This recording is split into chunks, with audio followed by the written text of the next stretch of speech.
because people always get mad about that. I will do that.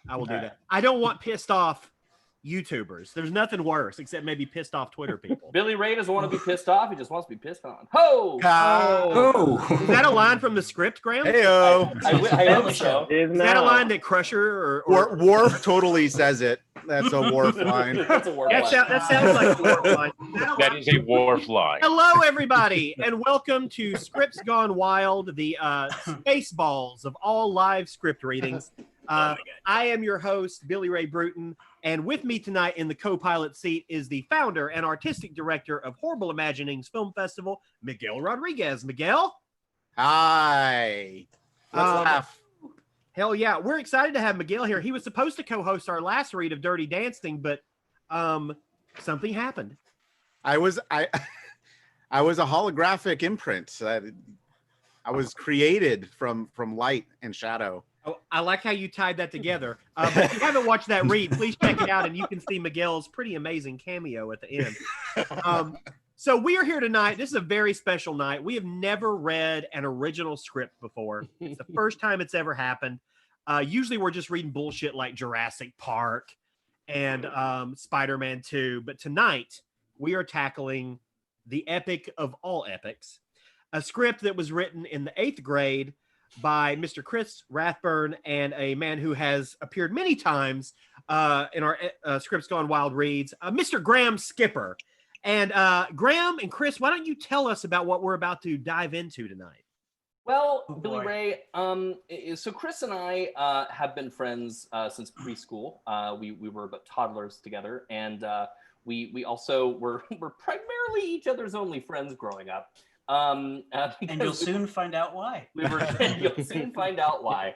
And over 2 nights in 8th grade, Chris stayed over at my house, and we alternated playing Sim City and writing a Star Wars, Star Trek, The Next Generation crossover screenplay. And so we wrote this. When we came up with this idea, we were frankly astonished that nobody thought of this. We were like, what? Well, how are they sitting on this gold mine? I mean, how has nobody thought to combine Star Wars and Star Trek? And so we thought, we're going to become billionaires. We're going to send this to George Lucas. This is going to be amazing. So we wrote this. We fully intended a second draft. In the script we're going to read tonight, there are notes that Chris made, which we never implemented because there never was a second draft. Because frankly, we just thought, well, this is too good of an idea to need one. And somebody's going to buy it no matter what. No one deserves this power. Thanks to Disney, this movie never happened. And Disney. It's all Disney. Always fault. Disney. And I was about to say, how'd you spend the money? right. Well, I own the nation of Aruba, and Can't you see he's sitting on the deck of the bridge? He's sitting on the deck of the bridge. He built his own starship. Yeah, so that's how it came about, and yeah, I don't know, Chris, did I miss anything? We ate a lot of Doritos that night. No, yeah, you hit all the big stuff. Yeah, I remember that the like week after we finished this, it was like a week later, and it was the homecoming game, and of course I wasn't playing football. Come on, people, of course you know that. But I was at the homecoming game, and I remember telling people, guys, I wrote a Star Wars Star Trek crossover script. It's gonna be pretty amazing, and for some reason nobody else thought that was cool. But they immediately made you homecoming king. Oh. Yes. Somehow this script ended up at my house. I don't know how. And then I gave it to Graham for like his 35th birthday or something. And he was like, holy shit, I remember this. And then he lost it. and now, 3 years later, Destiny.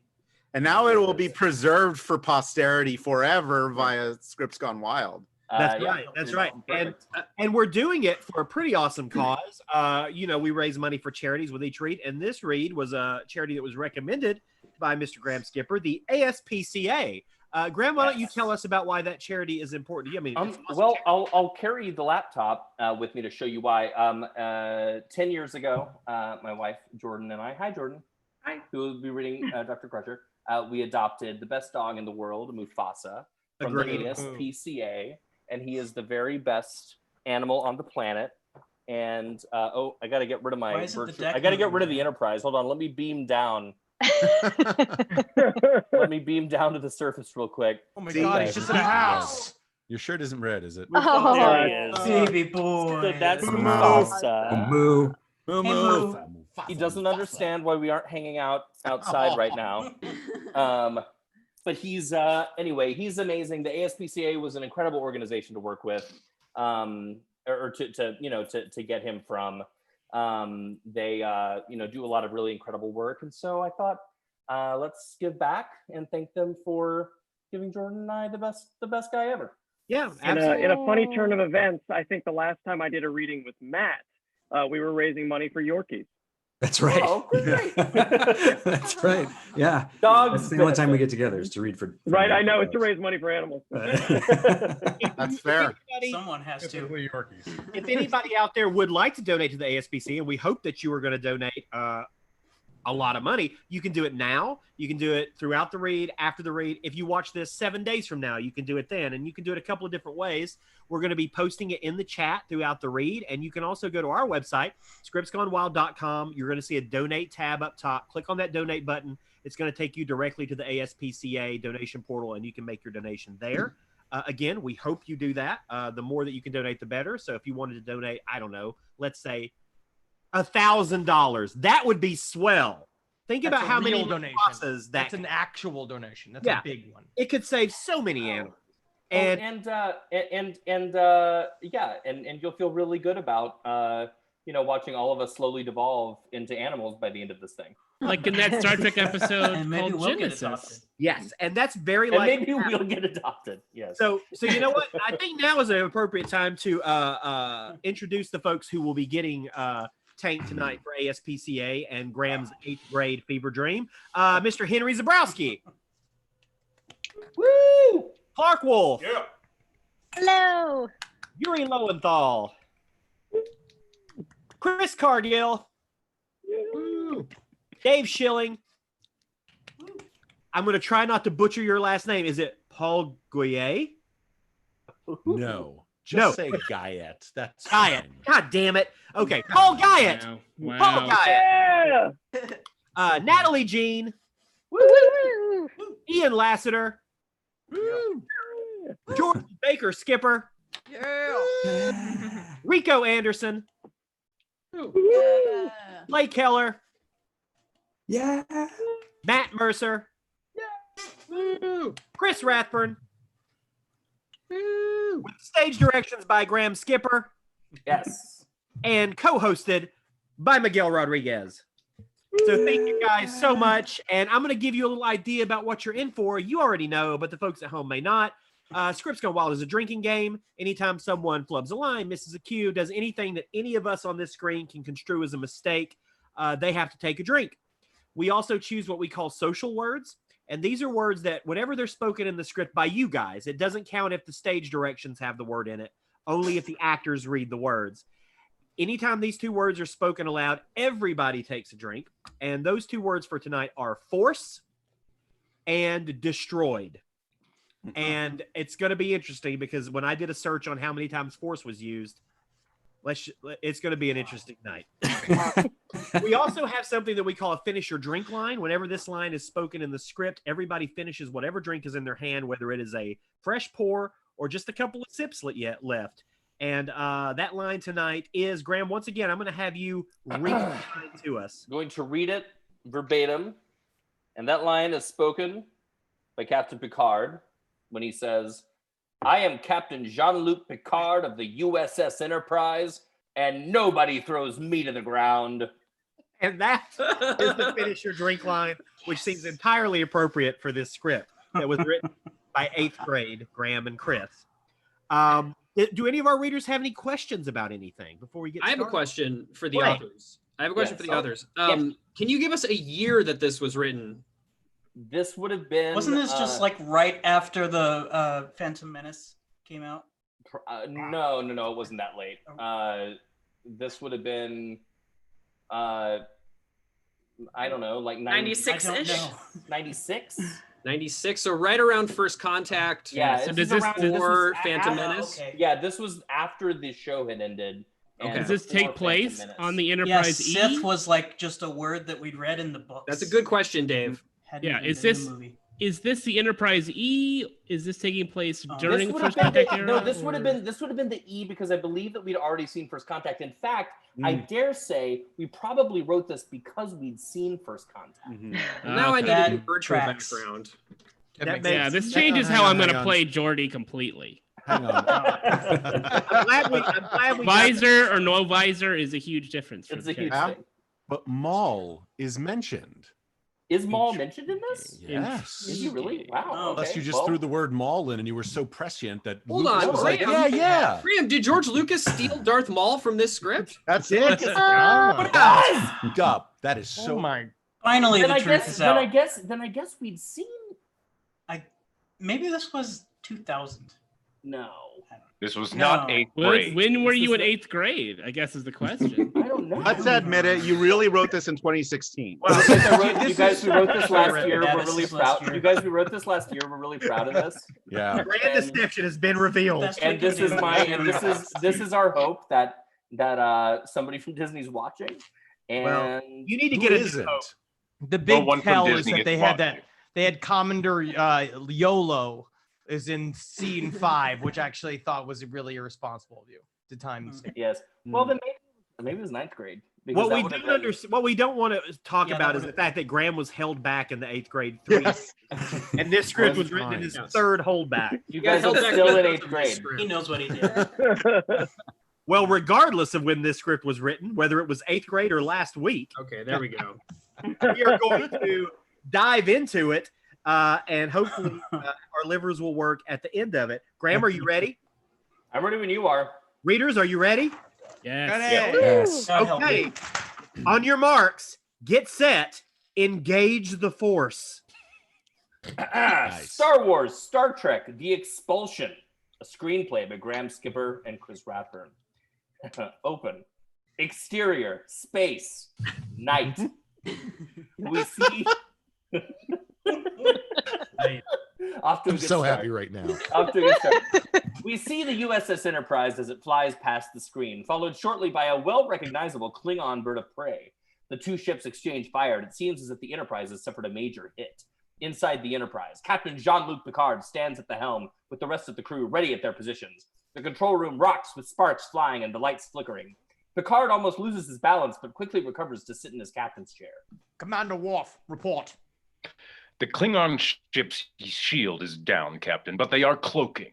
How long can they be expected to stay cloaked? The Klingons only stay cloaked until they have a chance to attack.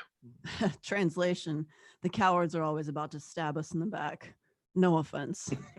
None taken, sir. Sir, I'm picking up a faint signal behind us. Well, speak of the devil. Reroute whole power to real shields. Exterior space, outside, the Klingon ship reappears behind the Enterprise and fires a powerful shot to the rear of the ship. Inside the Enterprise, the control deck is slightly damaged and Riker is slowly getting up. Damage report. Sir, there's been severe damage to the warp core. What are the possibilities of reaching warp speed? Very small, sir. I'm afraid that if we did reach warp speed, we wouldn't be able to stop until something stopped us, or we ran out of power. Whichever comes first. The ground underneath Geordi shakes, obviously from another major hit. Drink.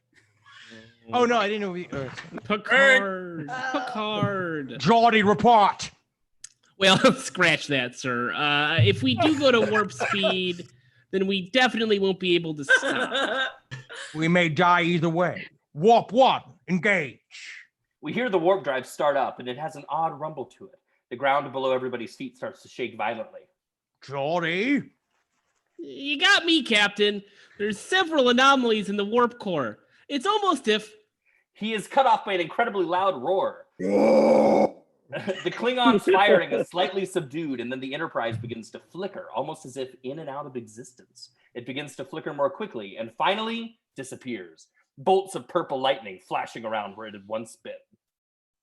We come back, we fade out. Open interior Enterprise. We open on the bridge of the Enterprise where they are still in warp drive. Geordi, how much power does the core have left? Captain, whatever's happening, it's using up a ton of energy. Also, we seem to be going even faster than before. How fast?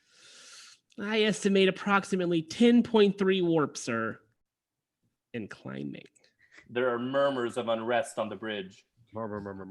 We don't need to wait until we run out of power. We'll be torn to bits first. Not necessarily, sir. I believe we may be able to stop if we eject the warp core into space. We will come out of warp far enough away from the explosion to avoid any damage. Johnny!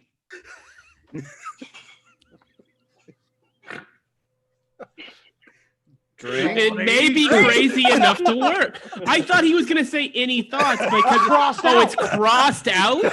Crossed out. No. We address the notes. I'll drink for you. Yeah, am I supposed to follow the notes for the non-existent second draft? The authors are here, Dave. The authors are here. It may be crazy enough to work. Very well. Eject the core. We cut to exterior space, the core being ejected into space, and the Enterprise swiftly begins to slow down. The core explodes after a moment, back in the Enterprise. What is our position data?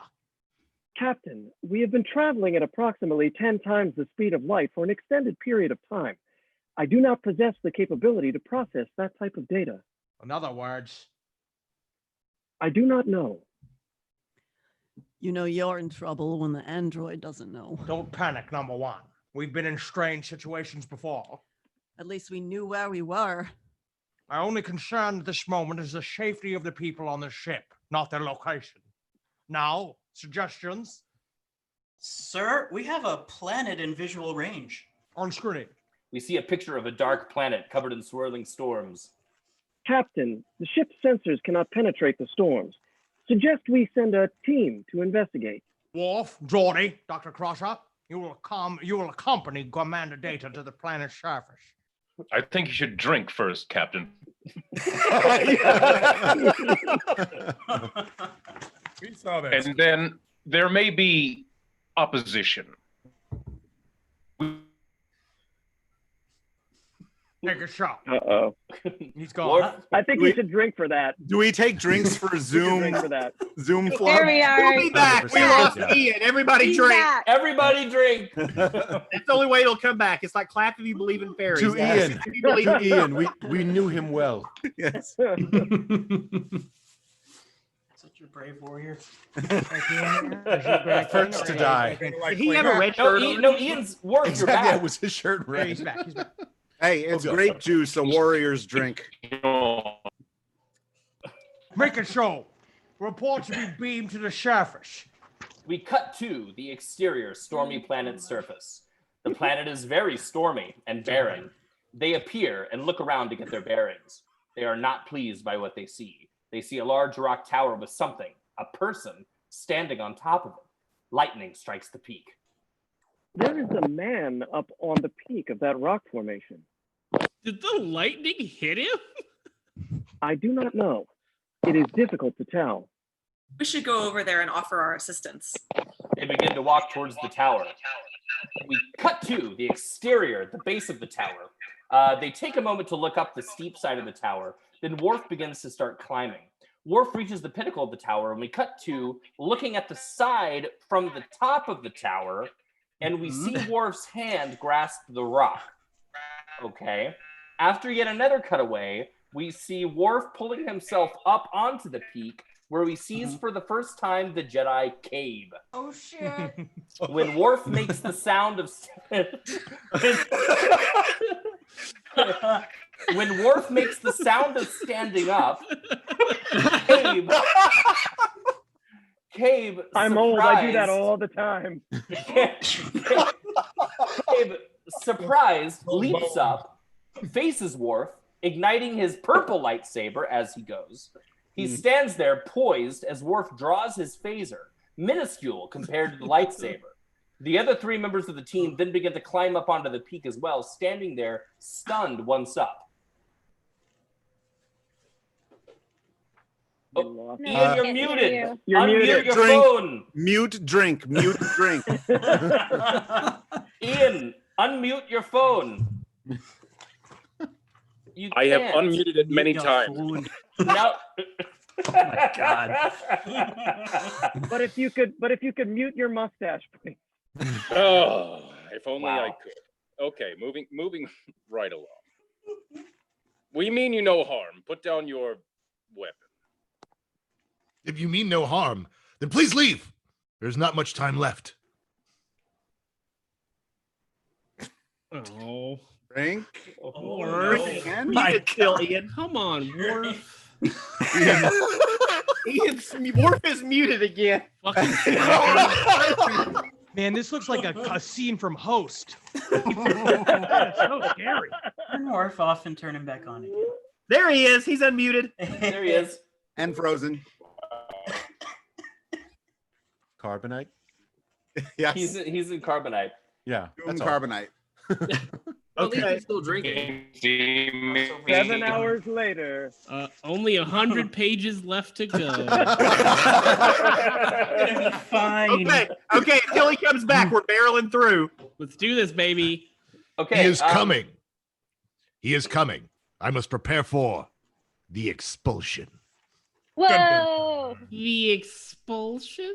I said leave. If you truly do not want trouble, then you do not need to know. It's not wise to meddle in the affairs of the Jedi when you do not know what you are doing.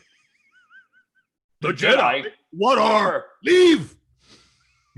Cade puts his hand forward, knocking all the team members to the ground, almost to the edge of the tower peak. Dr. Crusher nearly falls off, but Data helps her back to the top. Worf leaps to his feet, bringing his phaser to bear. Wow, good phrase. By this time, Cade has put up his lightsaber, but when Worf fires his phaser, Cade blocks several shots with his bare hand. And with a single gesture, bare hand, big meaty palm, and with a single gesture, causes the phaser to crumble in Worf's hand. Worf charges Cade, who ducks the attack and catches Worf by the neck as he nears. Cade then hurls Worf over his shoulder and over the edge of the tower. As he lets go, it seems at first that Worf is going to fall to his death, but Cade makes another gesture, stretching his hand out palm down. And Worf halts abruptly and hovers in midair, suspended by the Force. Force. Only spoken by dialogue. Oh, thank God. Right. Oh, that's right. Not stage direction. Thank God. Please leave, or this one must die. I mean you no harm, but anyone who interferes with my preparations must become my enemy. It is imperative that my meditation be completed. If you release him, then we will go. But first, tell us why you're meditating. If you must. I am preparing for the ultimate battle! Well, thank you so much for the detailed explanation. To even attempt to explain the urgency of this matter would take years. It must be pretty important then. The fate of the universe rests upon it. Its importance is incomprehensible. We are in a Galaxy-class Federation starship. Once we complete repairs, we will be able to aid you in any battle. I must fight this battle alone. Dr. Crusher then notices that Worf is still hanging from Cade's invisible harness. She nudges Geordi, who sees it too. If you will gladly return our friend, then we will be glad to leave you be. Cade lifts Worf back up onto the top of the tower and sets him on his feet. Worf then immediately moves away from Cade, standing by Dr. Crusher. Geordi leads the way as they start to climb down the tower, but Cade stops them when he speaks. I know a place where you will be able to get the supplies you need to repair your ship. It is a nearby planet called Coruscant. I will lead you there if you will give me transport. All right. I am known as Cabe, last remaining Jedi. All right, I'm Geordi, engineering. Well, I hope that you'll explain all of this to us later. I will explain everything on your ship. 5 to beam up. Energize. We watch as they beam up to the ship, disappearing from the stormy planet. The storm's continuing to swirl as we fade to black. Billy Ray, Worf is being asked to be let back in. Oh, is he not in? No, he's not in. Come on, Worf. He doesn't need permission. He can just come in. Well, he says... No, he's in the waiting room, Ray, probably. There's no waiting room. Worf dishonored our family, and he must be expelled from There's no waiting room, guys. No, click the link first expulsion. again. You're not. I would like to point out we've been referring to these notes in the script. This one is my favorite so far. Data says 5 to beam up energized. The note written in the margin says, I don't know, but they might not say this. Watch Next Generation. Yeah, let's do some research. That's all I want to do. I also have to We're say, done reading the 100 pages. We'll do the research there.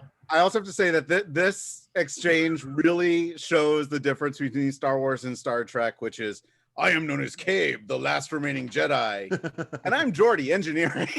Okay, you guys nailed the tones of both franchises. Well, we will.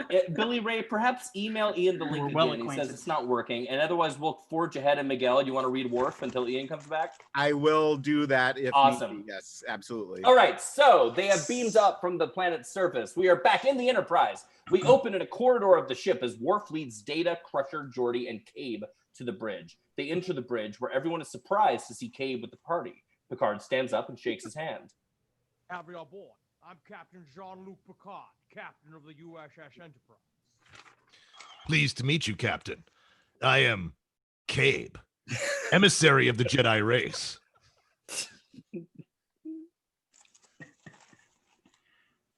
Drink, Picard. We cannot hear you, Picard. He's talking. Become very quiet. Yeah, Oh, you've become very quiet. Oh, let me. You guys, it's Disney. Disney's fucking with the Zoom call. They know. They found out. Who told them? It's certainly not Viacom. They don't care. I say they owe Graham Skipper a Deep Space Nine now. Yes. Yes, Kathleen No, Henry, we Kennedy's can't in hear the you. waiting room right now. Just stop working. There we it is. go. Now you're Ian, back. apparently. Now I'm back. Okay. Yeah, you're back. Okay.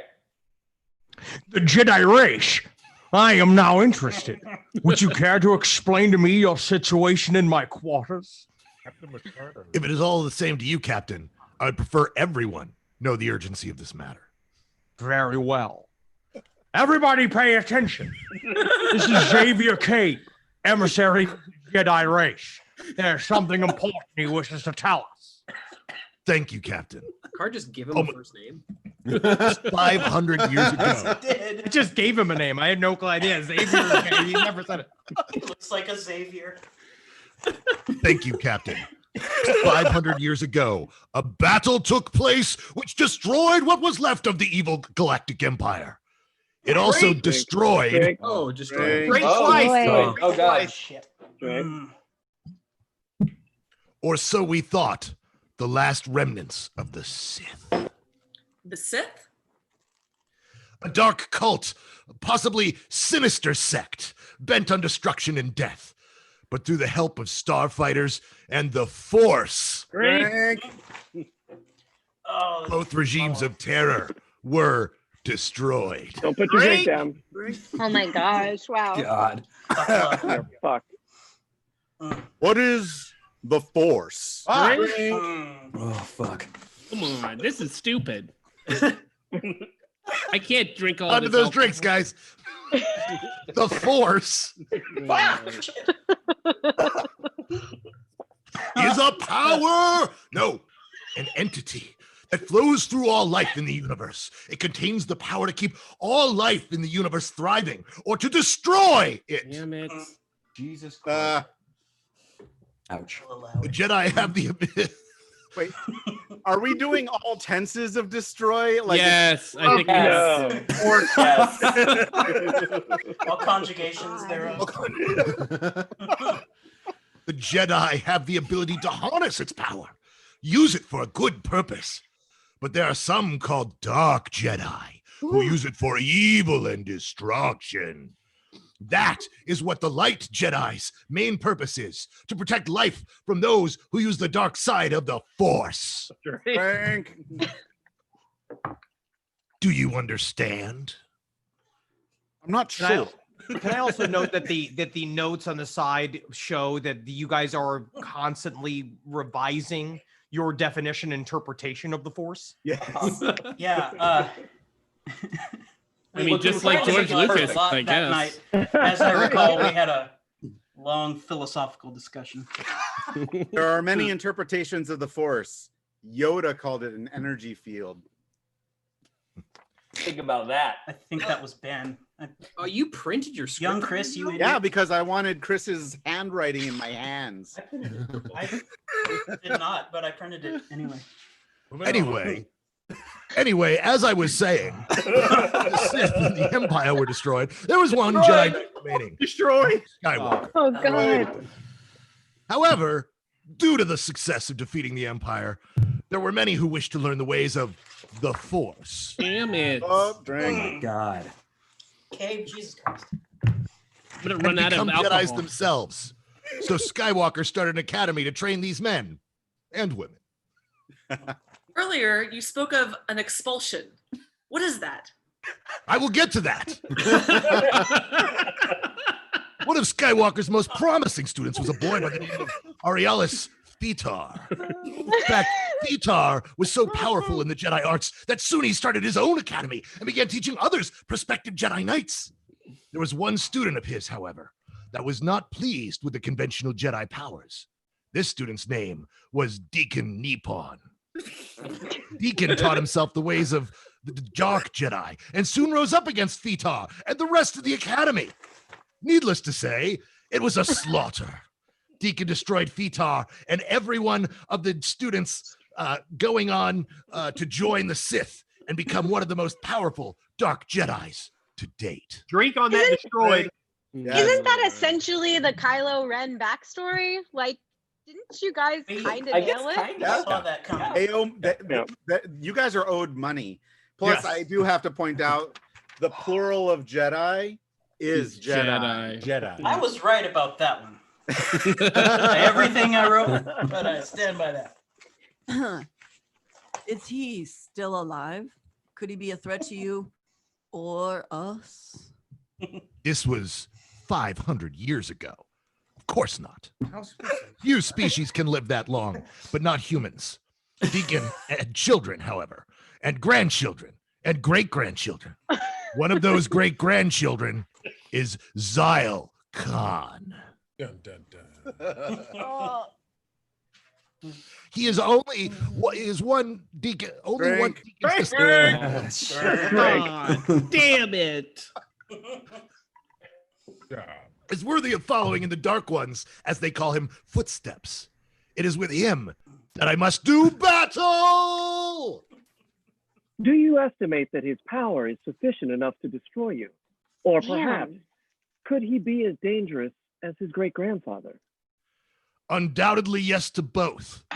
He is immensely powerful, and it is obvious that the evil of Deacon's heart is within him. You still haven't answered my question. Oh, yes. The expulsion. Battle that will occur between Zyle and I is called the expulsion. Oh my God. As the loser of that battle, to be expelled from the universe forever and all that are like him. I don't follow. I am the last emissary of the Jedi race, as I told you. But to be more clear, I am the last emissary of the light Jedi race. Zyle is the last emissary of the dark Jedi race. I have no relatives, and all of the even perspective Jedi were killed by Deacon 500 years ago. And how is it that you are here? Well, you remember that Skywalker also had a training academy. My great-grandfather was a student there. Can we pause and just no, we have to read this. My favorite note. The note in here. I stand by this shit. He sounds like Ronald Reagan. Well, you remember Skywalker. Oh, Yes, can you please read as Ronald Reagan from here on? Mars sounds like Sean Connery, so you know. Deacon attacked the academy, killing all of its students as well, but after my great-grandfather was already gone. The Jedi genes, one would say, seem to have skipped over the other generations of his relatives and have stayed with me. Thus, I am the only one alive that carries the ability with me to carry out Jedi powers. And you will fight this battle on Coruscant, where you are taking us? No! The final battle will be fought someplace else. I don't even know yet. Sir, we're coming in within view of Coruscant ship. On screen. What appears on the screen is both a moving and awe-inspiring sight. It is the right size for a planet, but no land or water can be seen. It is a rough sphere made of the steel and metal found in the skyscrapers, which are so tall that some even reach above the planet's atmosphere. The entire crew is speechless, and all begin to wonder what kind of an empire this could be to be able to build such marvels of architecture. Steel and metal. Yes. And iron. Coruscant, a city and a planet in one. The buildings are so tall that even they reach above the planet's atmosphere, and the city is still growing. It is the nerve center of the new empire and the entire galaxy. You'll be able to find whatever you want here, but chances are that once you are repaired, the battle will already have begun, or will be about to. So, farewell, and the Force be with you, or whatever on wherever lies before you. Force, drink. Oh my God. Thank you, Cabe. But remember, we will help you if you are in need of it. Very well. Goodbye. Oh! Cabe vanishes into the air, disappearing into nothing. Captain, I did not know one could beam from anywhere on the ship. Was he wearing a special device allowing him to do such a thing? No, Data. Something tells me that our friend is more powerful than we thought. Then suggest we follow him, sir. He may be of some use to us, and we to him. Make it so. Wolfe, you and Data follow Mr. Cabe, but stay hidden. I don't want conflict with the likes of him. Stay or keep. Stay, whatever. It's fine. I don't want conflict with the likes of him. I'll drink. I made the notes. Jordy, you and I will beam down to the planet's surface to find the parts needed to repair the ship. Commander Rico, you have the bridge. Oh, aye, sir. I want to remind you all that we are in a strange place. I know that we've been in strange situations before, but there's something different here. I sense that there are powers at work that we don't quite comprehend. Stay on guard. Oh, we will, Captain. You can skip this page. This is a double page. Oh. Right. Double page. Worf and Data have by this time left and are assumed to be on the planet already. Picard and Geordi then leave out the door to beam down to the surface of Coruscant. We pan to one final shot of Coruscant for the viewer and then cut away. Open interior meeting room, day. Sitting around a table are the three members of the Imperial Senate, having dwindled to only three since Zyle came into power. They are Senator Card, Senator Venatile, and Senator Lyon. We can sense a dark aura around the room by their dress and demeanor. Zyle is standing at the head of the table wearing an all-black jumpsuit with a black cape/hood attached to his back. But the hood is not over his head. His hair is jet black and is very short and messy. His eyes are purple, and his face is young, looking about 25 or so, but with dark undertones. At the outside corners of his eyes are black lines which follow his forehead back to his temples. His face is like stone. On his back are two lightsabers attached in a cross formation, which is under his cape. We must crush the opposition. Calm, Senator Card. The only opposition of importance is Cabe, one man.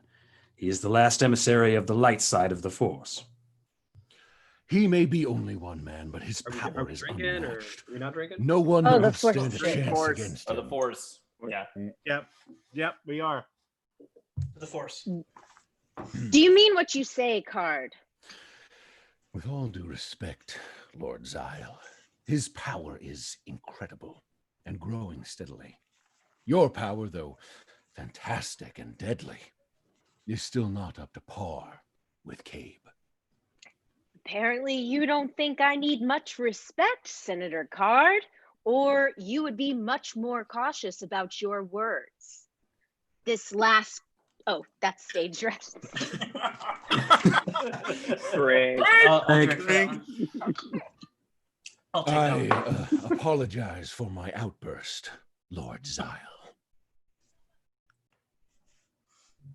Lord Zyle, I am sensing something, tremor power in the dark side. It is like a ribbon of light that has entered a world of shadows. I sense the same. And I as well. Vinatile, you will head to the Mygons and see what this ribbon is. Lion, you will contact Cabe and bring him to me. Only together, with our powers combined. Captain Planet mashup. Captain Planet. God damn it. Cool. That's for this. We will, let's see, sorry, I lost it. We will find, place together is the only way to find the sacred battleground. And drink. Sorry. Isn't it odd that two sworn rivals must be brought together in agreement before their battle to the death can begin? Yes, odd it is. Card, you stay here and wait for the battle to end.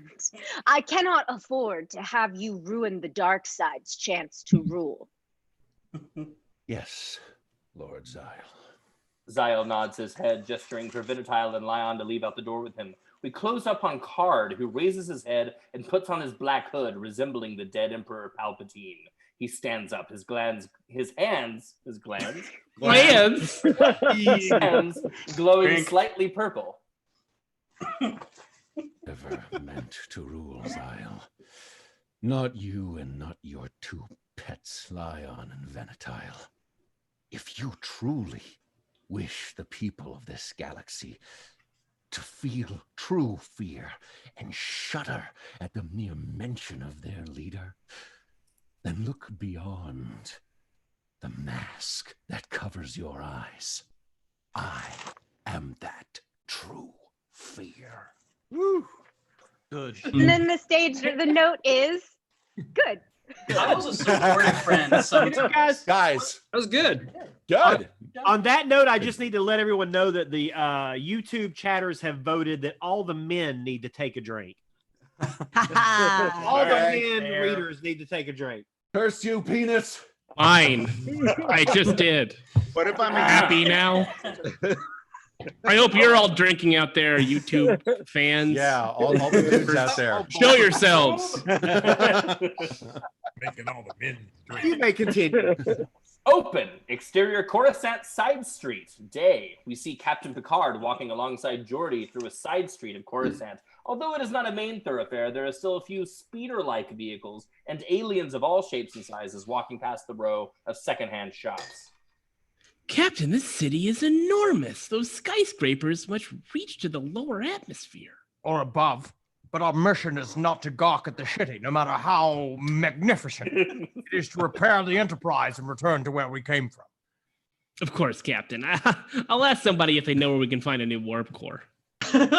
He puts his hand out to stop a passerby, who turns at him and growls. His face appears like that of a large salamander. The pedestrian continues on their way. Excuse me. Captain, did you see that? Yes, I did. Try somebody else. Geordi stops another strange-looking individual, one who resembles a wolf standing on two legs. I'm sorry, do you speak English? The wolf alien leaves in a huff. Captain, have you ever heard that language before? No, I haven't the slightest idea what it was. This planet we're on must be far from any of our celestial neighbors, or we'd recognize some of these species. Now, the only question is where can we find a repair shop? I know. If only we could find someone that speaks our language. Jordy, look! There's a sign that says repairs on it, in English. We cut to see the sign, then back to Picard and Geordi. Excellent! There is someone here who speaks English! They both walk to the rusting old shop. Inside the shop. Hello, we will service any starship in the galaxy. My name is Bind. Now, what can I do for you? You wouldn't believe how much trouble we've had finding somebody that speaks English. Well, that's not what I call it, but whatever. You repair our warp drive. Due to certain malfunctions, we were forced to eject it into space. I see. Well, we're running kind of low on warp drives, but we'll see what we have. If we have one shit. What kind is it? Galaxy class Federation starship, the USS Enterprise. Galaxy class, huh? Never heard of it. Oh, surely you have. Have you ever heard the prefix USS? No. What about the planet Earth? Sorry, fellas, but I ain't ever heard of that place either. You guys aren't from around here, are you? Say that. Well, let me give you a Module 2B Lightspeed drive. It might work for you. It's pretty universal. Jordy? The shopkeeper hands Jordy a cubic metal machine with several rods and lights sticking out of the sides and one large sphere on top. Well, this isn't exactly the size I was expecting. What size were you expecting? Well, something more about the size of this shop. What do you think I have back there, a hanger? Look, I'll give you some conversion cables, but that's the best I can do for you. Well, I could give it a try. Perfect. How much will it cost us? Well, I'd normally sell it for about 5,500 rondels, but I don't think you have that kind of money, do ya? Galactic notes? Nope, didn't think so. Look, I'll be willing to trade you for, well, how about that blaster you have there? He gestures to Jordy's phaser. Jordy, it's our only chance. Why don't you give him yours?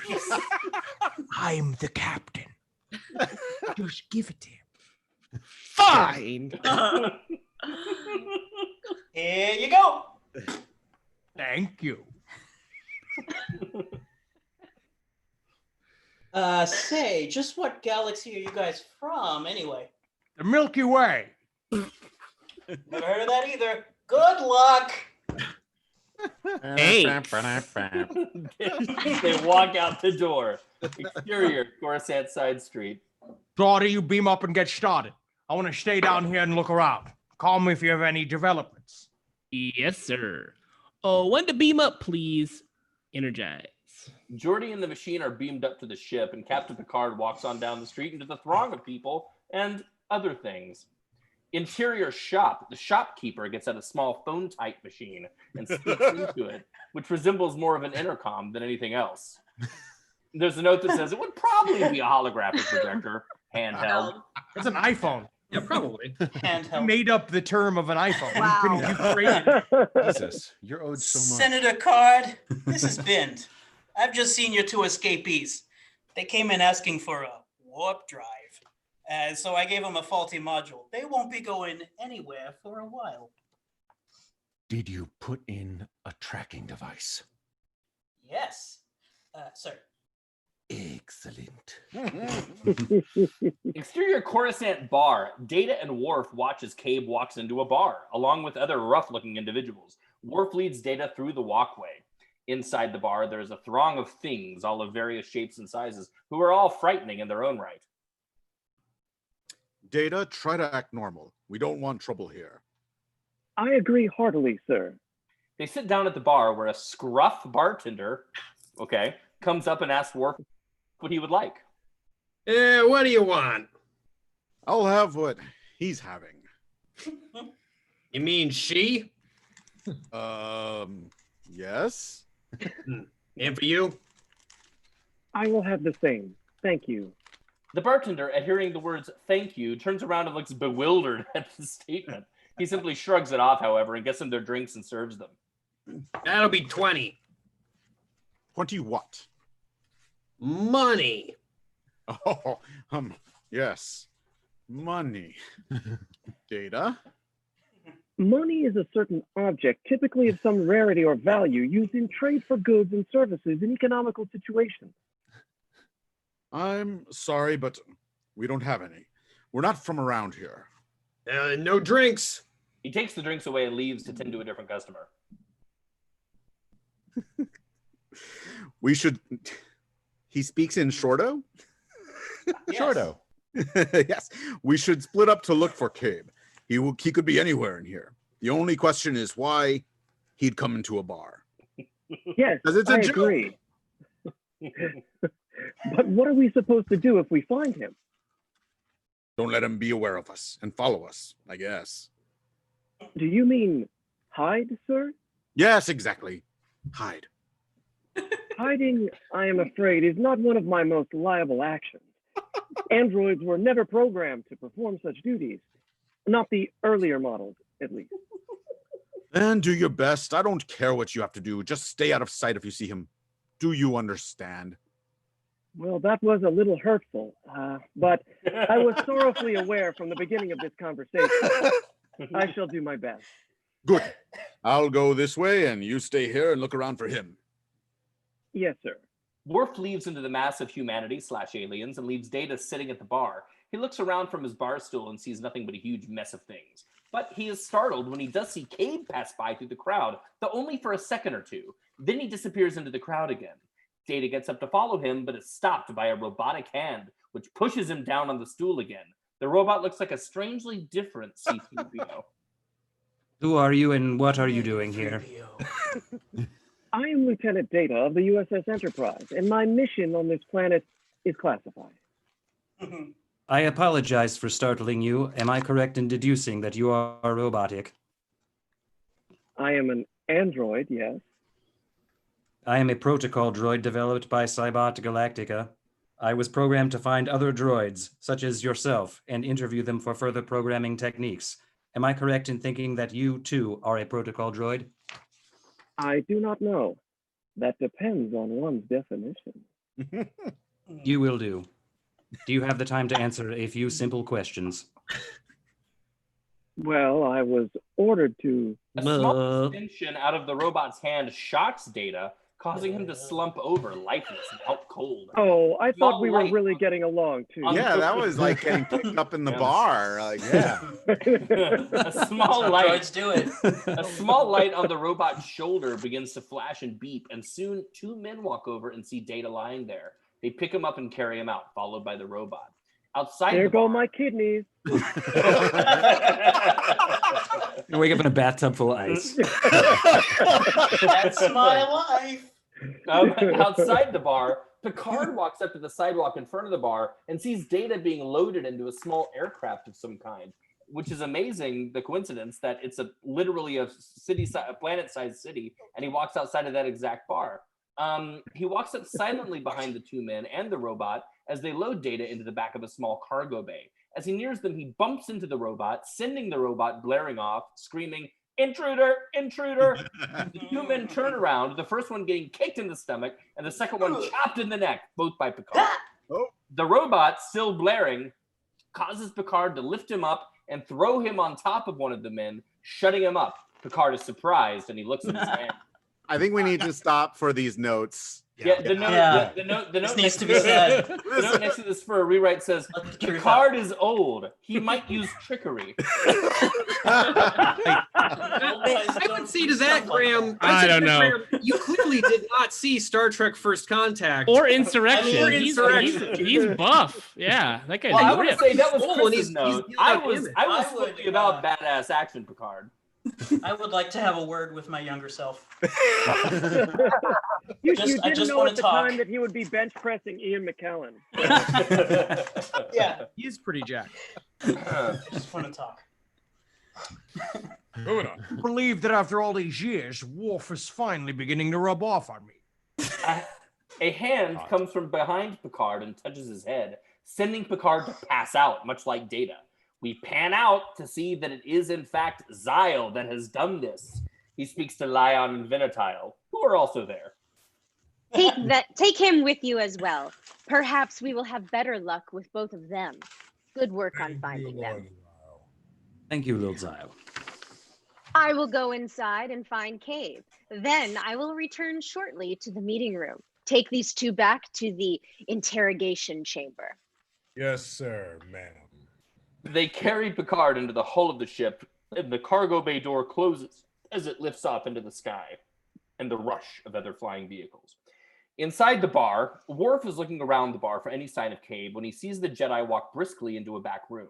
Wolfe pushes his way through the people and puts his ear to the door. Not hearing anything, he opens it slowly. When he sees nothing, Cabe jumps down on him from a vent in the ceiling and pins him to the ground. Wolfe is helpless. Why are you following me? Oh, you're here. Well, I was just looking around. You aren't very good at lying. Fine. We wanted to help you, nothing more. Now, since we're friends, would you kindly let me up? I told you not to interfere. We must. Besides, a man of your power can be very useful in our missions. I work for no one, only the Force. Drink. Then I will leave. But we do not know how to get home. We need your help. I am sorry, but I must stay, and you must leave. Now go. As Wolfe gets up to leave, Zyle enters through the door, stopping him. I see you got my message, Cabe. Shall we go to discuss? Yes, of course, Zyle. As they leave, Wolfe starts to follow them, but Cabe stops him. Zyle gives an evil grin as he leads Cabe out the door. The class continues to play in the background. Inside the meeting room, we see Lion and Miguel standing over a slumped-over Data. Zyle then walks in. Did you find the Jedi? Yes, he is waiting in the next room. First, however, let us talk to this one. Zyle walks over and holds up Data's head, his hands both tattooed and with sharp fingernails, holding it up by the neck and chin.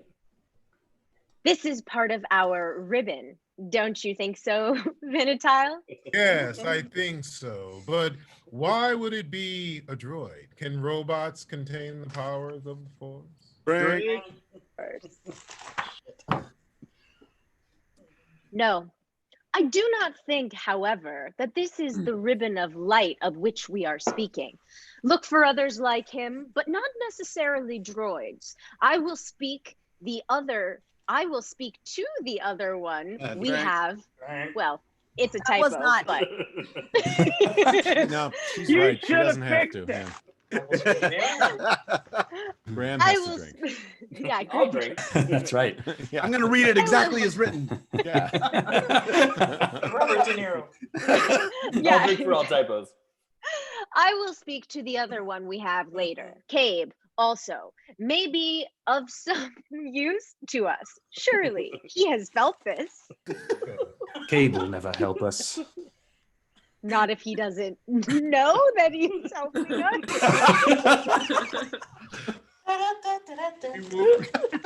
Go in search of more. They leave, and Zyle leans over Data once more. He puts his finger to the base of Data's neck, and a small spark shoots out. Data is jolted back to life and looks around confused. Who are you? My name is not important. It is your friends who are. Tell me, has Cabe met with you yet?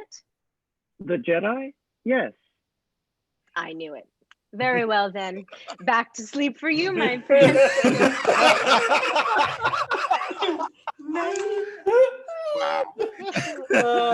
When Zyle touches Data's forehead, Data slumps over again. Zyle smiles, puts his hood over his head, and walks out the door. Inside meeting room number 2, we see Cabe sitting silently at a table, staring at the door. The silence is broken when Zyle opens the door and enters. He does not look at Cabe, but sits down opposite him, then stares deep into his eyes. This must be done, Jedi, for the expulsion to occur. I am fully aware of that, Zyle. What have you done with the others? They are being held. They're of no concern here. Leave them be. Surely you can sense it too. There is something odd about them. Something different in the Force. Drake. Still, that is no concern to you or I. Once they repair their ship, they will be on their way and most likely never return here. There is no need for you to worry about them destroying you or your sorry regime. Destroy. Oh, God. That's a Jordann. It's all Cabe. Jordann. Jordann drink. We not doing gerunds? What about fucking I'm drinking a diphthongs? Jordann and tonic. We triple drink on Jarrons. Oh, God damn. Just like your pathetic friends are no concern here, neither are my affairs of state. So let's just get on with it. Both of them stand up out of their chairs and walk to an open space in the room. Both of them then take out their lightsabers and place them down on the ground between them. After this, they close their eyes and touch each other's hands, raising them high in the air. A faint light begins to form around their hands and finally disappears as a pulse of energy sweeps through them and causes them to stagger back. Then they regain composure and come face to face. The pits of Reed! You saw it too? It is what the prophecy states. Very well. The prophecy also states the time during which the expulsion battle shall occur. But I suppose you haven't taken the time to look at that. The double moon solstice. Don't make assumptions. Exactly. On the first double moon solstice of the millennium, which is in 1 week exactly. I will be at the pits of Reed on that day then. And I as well. Cabe picks up his lightsaber and places it back in his belt. Zyle does the same, putting his lightsabers back into their back harness. Cabe leaves out the door and Zyle simply watches. Once Cabe is gone, he walks over to a window and looks out of it over the Coruscant skyways. Now, to deal with the ribbon. Zyle walks out the door. Inside of meeting room number 3, Picard lies unconscious in a chair, much like Data was. Zyle walks in the door to him, followed by Lion and Venatile. Is there a name? Picard. Jean-Luc Picard. Oh, God damn it. I'll drink. He is the captain of a starship called the USS Enterprise. A captain, eh? Zyle touches Picard's shoulder. Picard awakens and is confused, but is too smart to try to break out of the room. Who are you? Oh, forgive me. I am Zyle Khan. These are my 2 constituents, Senator Lion and Senator Venatile. You are Zyle? Oh, you know me? He told me about you. The one he's going to expel. You catch on quick, Captain. The only thing is, you have it backwards. He is not going to expel me, but I him. You were close, though. Very close. What do you want with me, then? Something strange about you. You are different than most others. Most humans simply feel like, well, humans, bland and plain. Except with you, there's something else. Warmth, that insufferable light that only comes from one source. What source is that? You are a Jedi. I can feel it. Or wait, perhaps you aren't. There is something in your future, a Jedi in your future. Did you take me here to read my fortune or for something else?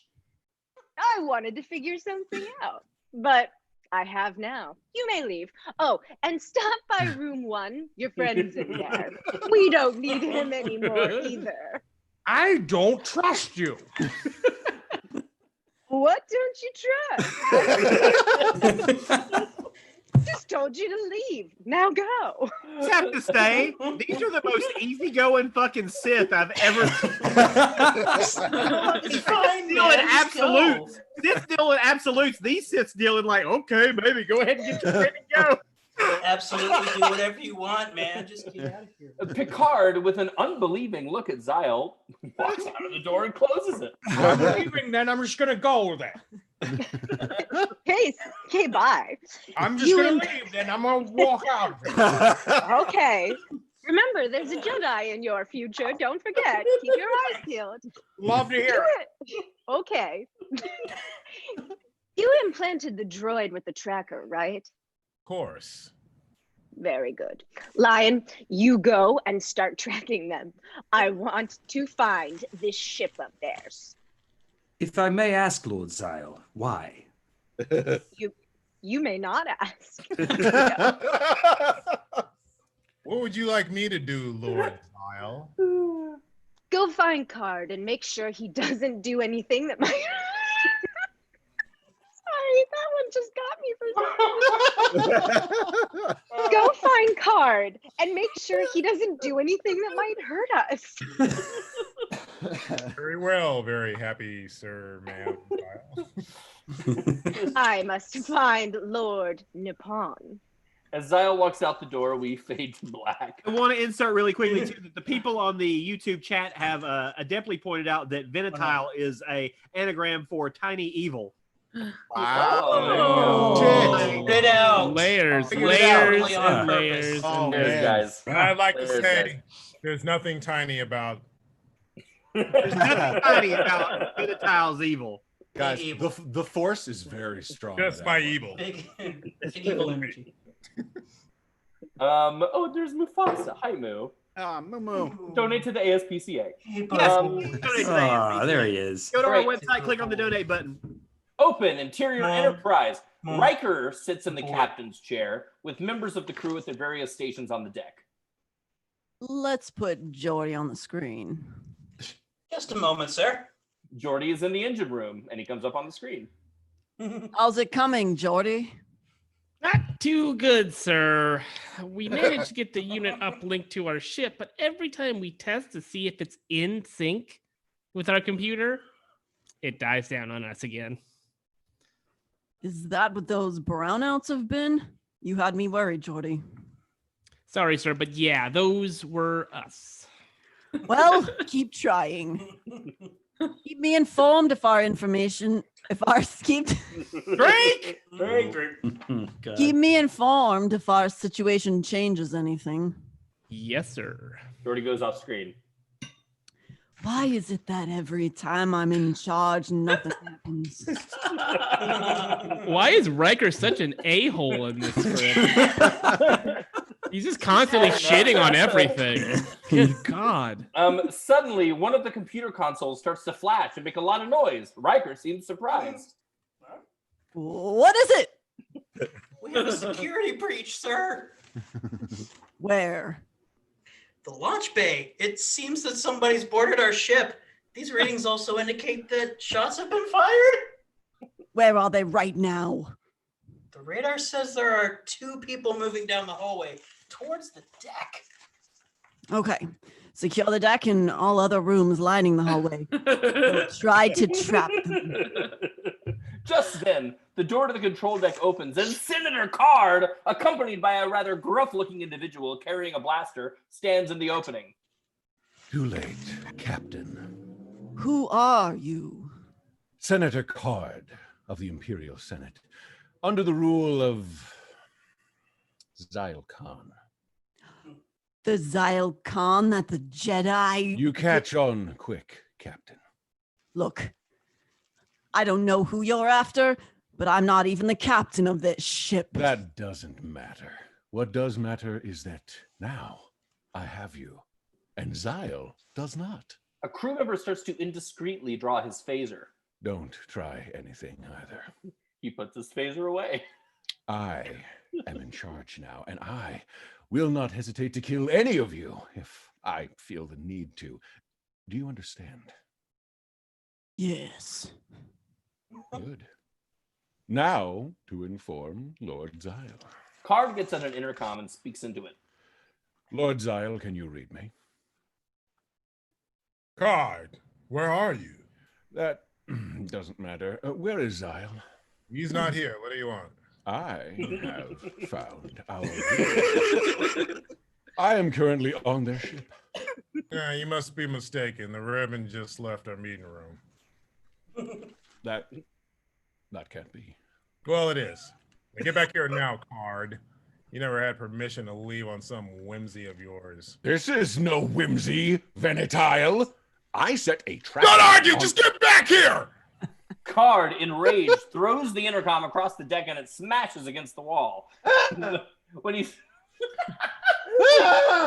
sees that everybody is looking at him, he walks out into the hallway, out of the deck.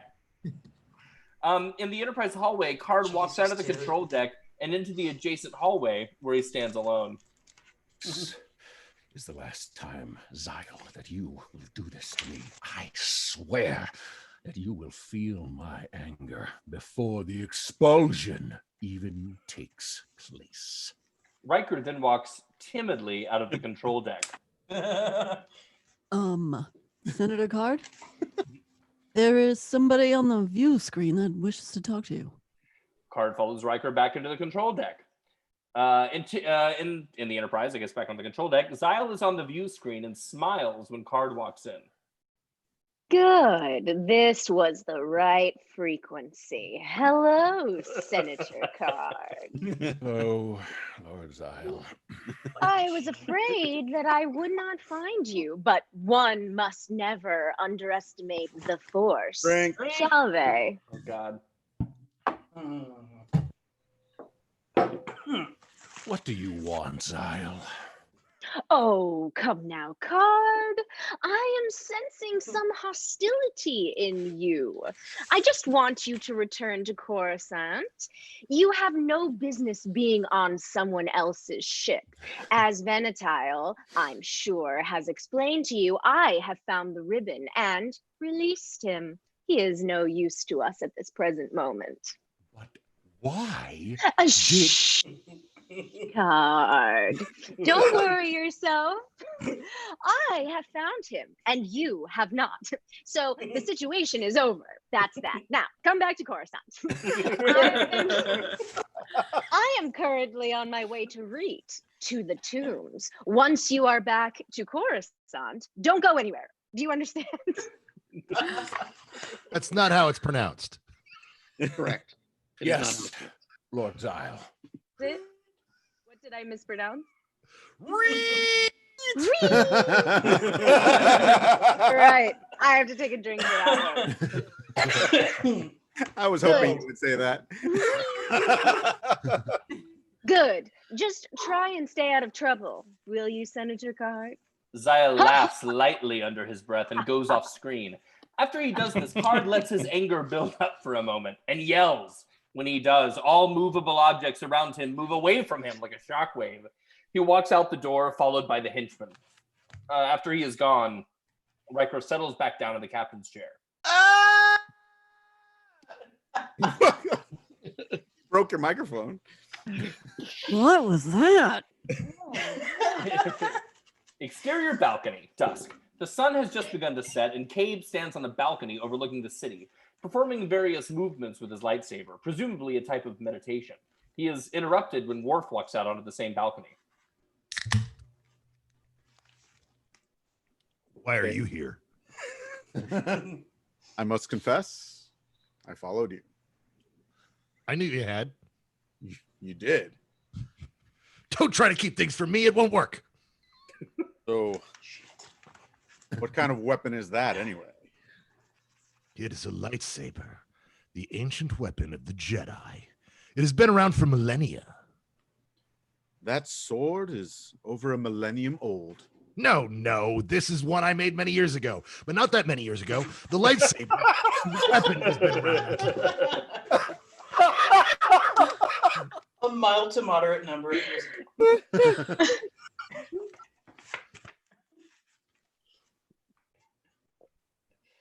Did you finish reading? Yes. I was laughing.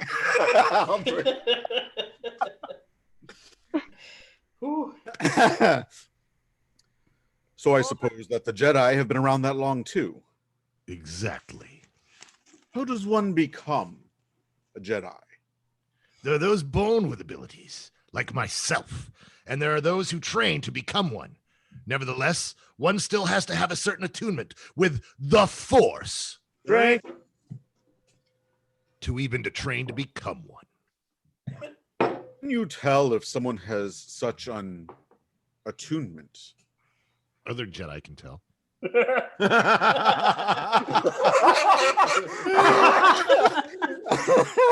There's like subtext here. This is very Man. Steamy.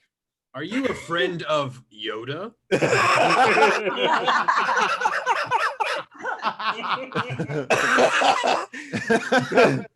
Well, just out of curiosity, do I have such an attunement?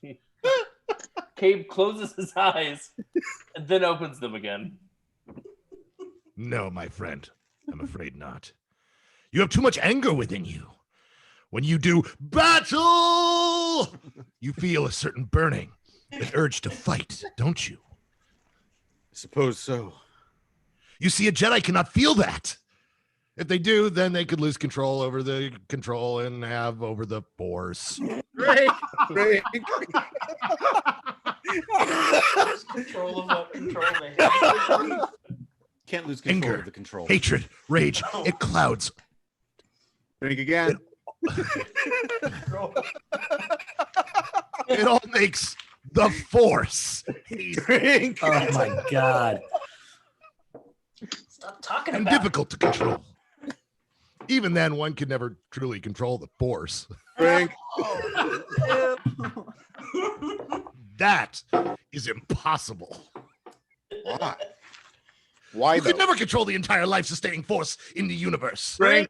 Different Does that force. count? It's not Different force. capitalized. It's Yeah, not it's capitalized. Yeah. Oh yeah, it counts. Capitalized or not capitalized, you drink. Yeah, force in any connotation. Come on, Paul Guyet. I'm out then. Yeah. You wouldn't want to anyway. Yeah. There are some things that nature is meant to control. Why did you go with Zyle? I thought that you were enemies. We are.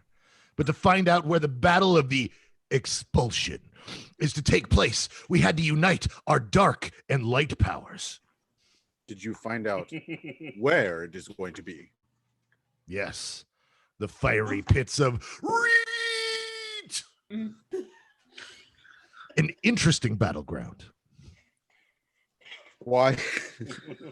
Why is that more interesting than any other place? These are like the Passover questions.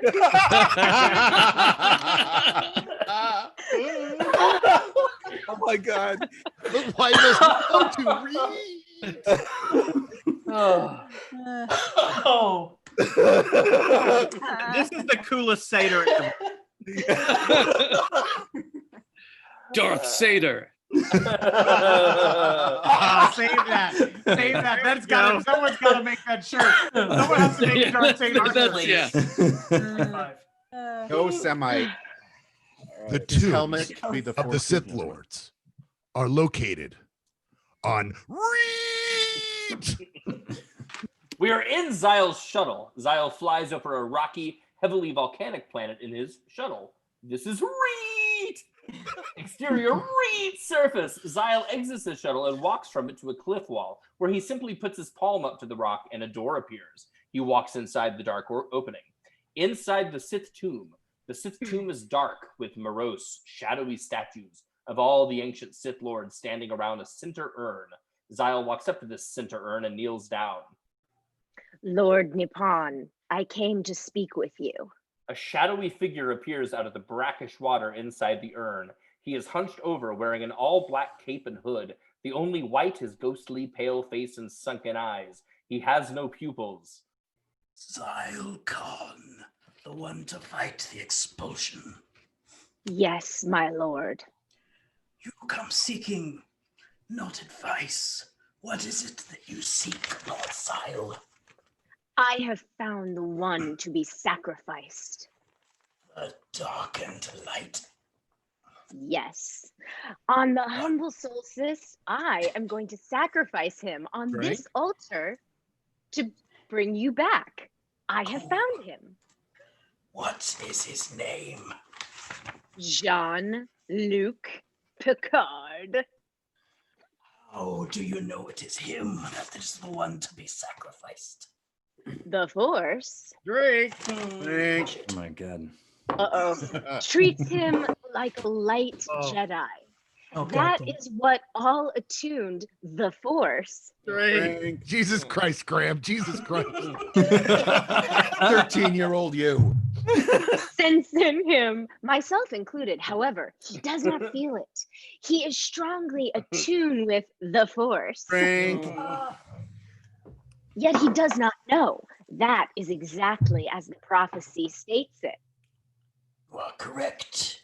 If this man is truly like this, where is he at present? On his starship, but he can't leave. His hyperdrive is broken. Oh, do you plan on getting him here on the day of the double solstice? He's a friend of Cave's, the Jedi. On the double solstice, when Cave and I met here for the expulsion, hold on. On the double solstice, when Cave and I meet here for the expulsion, I will arrange for him to be here as well. How do you plan to do this? Simple mind tricks, my lord. On another one attuned to the Force. If he does not realize this, then perhaps it can work. There are others with him, however, that can be persuaded. Good. I have faith in you, Zyle. My reign shall rule once again, with you by my side. The prophecies will come true, my lord. I can sense it. Now go and prepare the battle of the expulsion. That must be fought and won before any sacrifice can take place. Remember? Oh, yes, my lord, I know. Darkness shall reign over this galaxy once more, and no full Jedi will stop it this time. Nope. No, my lord, they sure won't. Dapon's image above the urn fades, and Zyle stands up and walks out of the Sith tomb. We close up on the hideous face of one of the statues. Exterior, Reed surface. Zyle gets into his shuttle and takes off on the surface of Reed. We can see the fiery pits in the distance, fire spurting from their gaping maws, fade to black. Back on the Enterprise, Picard enters the control deck along with Data, where Riker is slouched in the captain's chair, almost asleep. Picard startles him when he speaks. Commander Riker. Riker retired. Commander Riker, wake up. Oh, sorry, sir. We haven't seen much action up here, save a dark, looming figure everywhere. Thought he told me. I checked it on the engine room, and he's still having trouble. Riker gets out of the captain's chair and allows Picard to sit down. I met with Zyle. You did? He captured the captain. And Whoa! Drink. Oh, nice catch. Captured the captain and I, but later released us. Now you can talk. Drink again. Now Riker can. I think they're. Wait, did you talk first or do I talk first? Somebody talk. I think Riker's supposed to say that's odd. No, she's trying, but their mic's acting up. Oh, their mic's acting. Zoom drink. Can you not hear us again? Can you not hear us? Now, there we go. We got you. Yes. Kathleen Kennedy. That's odd! Kathleen Kennedy's hacking in again. I felt the same way. I fear, however, that Zyle is not done with us yet. There's something too odd about him releasing us. What do you suggest we do, Captain? Wait. All that we can do is wait. Where is Wolfe? Wasn't he with Data? I thought that he had come back here. No, we haven't seen hide nor hair of him, literally. Literally? Oh, hey, no. Literally. I'd better go back down to the planets and look for him. Are you sure you wouldn't like me to go, Captain? You've already been down there once, and not without some excitement. Well, if you want to. Oh, I'd love some excitement. Plus, I'd hate to have been at the biggest city in the universe and not have done some shopping. Shopping! Classic Riker. Women be shopping. He just can't get enough. Riker be shopping. I'm throwing in the towel. I'm done with the whole screenwriting gig. I am never writing anything. Rico. Picard smiles and gives Riker a look that says, "Will you ever change?" Riker! Riker just laughs and walks out the door. You get the hell out of here, That's Riker. all right, Riker. You better have some new panties when you get back. I swear that man will never change. Captain, if it is any help, Worf was last. Frank. Captain, if it is any help, Worf was last looking for Mr. Cabe in the bar on Chorus. Frank. Starting again. Captain, if it is any help, Worf was last looking for Mr. Cabe in the bar on Coruscant when we were captured. Thank you, Data. But even so, he's probably moved since then. I suppose you are right, Captain. I just don't know how Riker is going to find him. He could be anywhere. How were you going to find him, Captain? I'm not sure. I just have a sort of feeling when it comes to that. And that's never gotten us into trouble before, sir. On another side street, Riker tries to wind his way through the throng of people, noticing Cabe walking around a corner ahead of him. What are the odds? He follows him It's such a around the small corner. town. On another side street, Cabe gets farther and farther away as Riker hurries after him. Cabe, Mr. Cabe, sir, I need to speak with you. Cabe turns around, becoming like a stone in a river of people. Riker approaches him. Is your entire crew going to follow me? I'm sorry, but we're searching for Worf, the big guy with the wrinkles. Yes, I've A little spoken to racist. him. You have? Where? The old Jedi Tower. He had followed me there. Where is this Jedi Tower? He won't be there now. My advice would be go and wait for him on your ship. And if he never shows up? Well, there must be a good reason. Cut to interior battle arena. Worf is led by a guard into what looks like a battle cage, dressed in some kind of leather armor and holding a mace of some kind. He is frantically trying to escape, only succeeding in egging on the hundreds in the crowd. And now, from the Gordadar star system, Worf! Where? He was brought in specially for this event. Currently, his odds are 25-1. And now, in the right corner, Jeed Swen. A young, wild-looking boy walks out from the door at the opposite end of the side of the arena, carrying a similar-looking mace. He is playing to the audience. Currently, his odds are 2-1. Place your bets now. There's a big commotion in the stands. And now, the battle will begin. There's a loud roar from the crowd and a bell rings, signifying the beginning of the battle. Jeed runs forward and swings his mace toward Worf, who deftly blocks it. They continue this for several minutes, the battle getting more and more heated as they do so. And finally, Jeed knocks Worf's feet out from under him, pinning him to the ground. The crowd cheers. We close up, seeing them talking. I'm Jeed. Look, we don't have time to talk. I have to plan to get out of here. What? Just listen to me. Throw me off of you. We'll fight over towards the edge of the ring. I'll jump over the fence and turn off the electricity.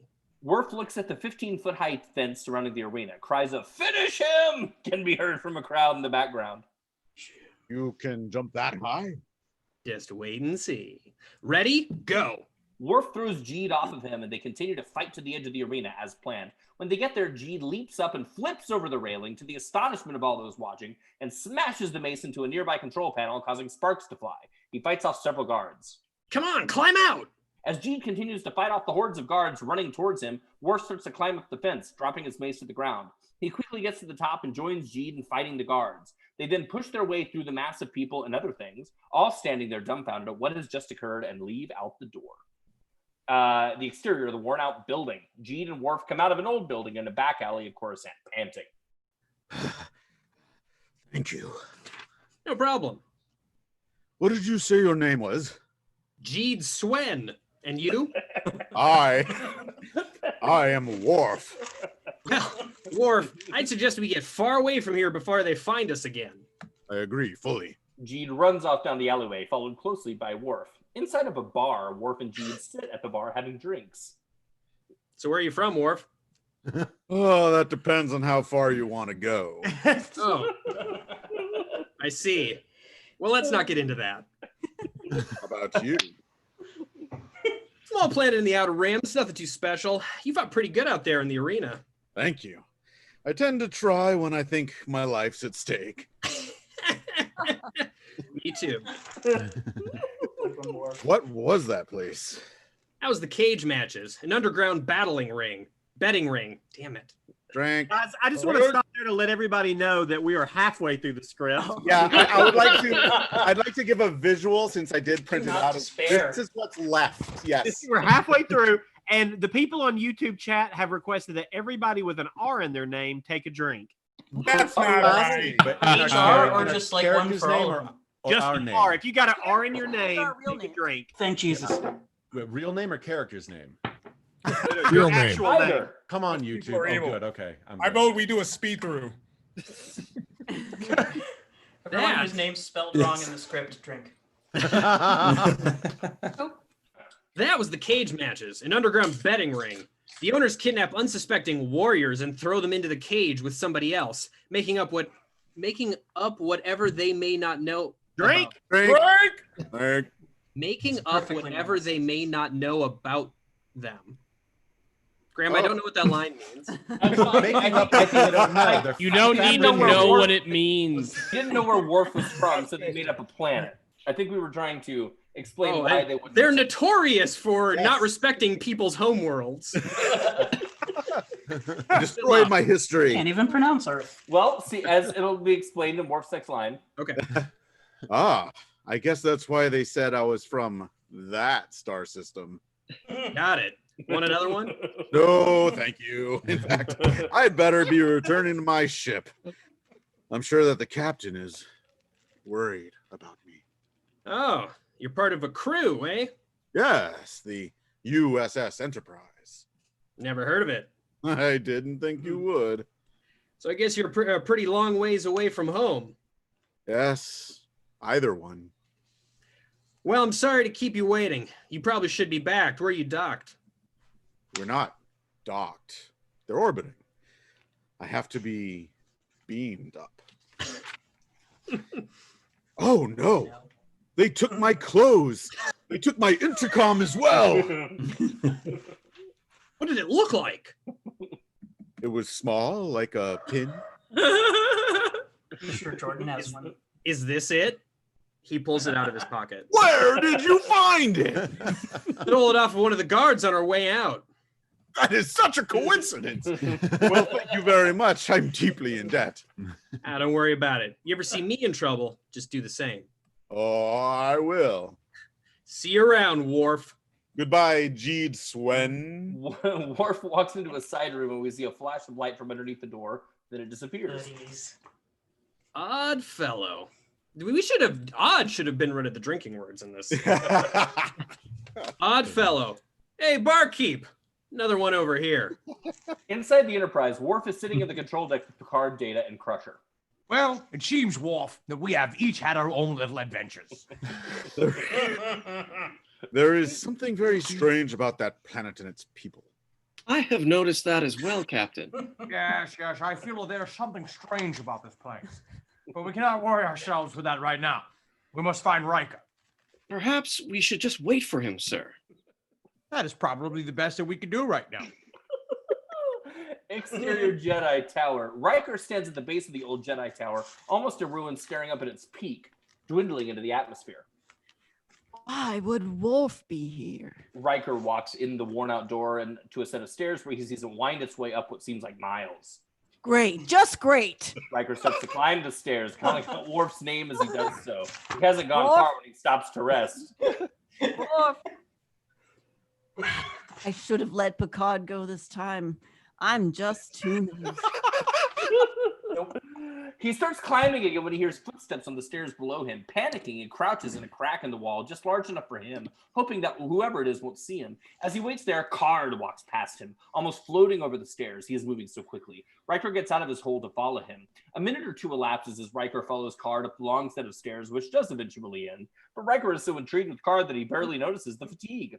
Card stops when they reach the old Jedi Council chamber at the top and stands in the center of all of the long since used chairs. All right. There, he kneels down and extracts a tiny needle or something like a very thin dagger and takes it and begins to carve into the back of his right hand. Oregard, Nulamilos, Kojimara no, Sipandia, Kronset lead. O great Sith Lords, taste the blood of my body, for it courses with your shadows. Hell yeah. We cut to his hand, which is bleeding, but apparently there is ink in it, as he is forming a tattoo of some kind. Nippon, Maul, Vader, Sidious, Palpatine, all dark ones of the past and future, hear me. He begins to cut more deeply and fiercely. For I am the chosen one. The power lies within me. Oh, evil, dwell within me. Speak to me, Morseed Kantar. The pattern is visible now, an intricate spiral-like drawing. The light shall perish, and the good shall fall. Darkness shall rule when I ascend, and shadows will cover all. Veta Loctis Monaratar. Yes. The windows of the Jedi Council chambers shatter outwards, and wind begins to swirl violently inside the room. Riker simply stands by, dumbfounded. The blood has stopped flowing from Card's hand, but instead is caked over the tattoo. Card raises his hands in the air, and lightning shoots out of his fingertips, blasting through the walls and ceiling, charring everything. The force of it sends Riker tumbling down the stairs, and Card is left alone. Master Nippon, the time is upon us. On the day of the double solstice, you will be free once again, and Zyle shall burn. Fade to black. Inside of a meeting room, Zyle stands at the head of a table, while Lion and Venatile sit in their normal chairs. All are there except for Card.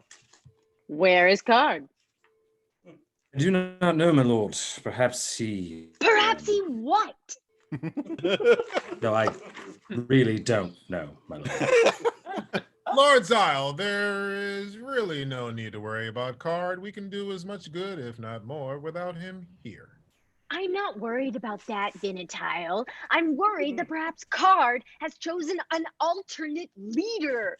Perhaps even Cabe himself. That would not be beneficial to our cause. I know that would not be good, but hey, what can we do now?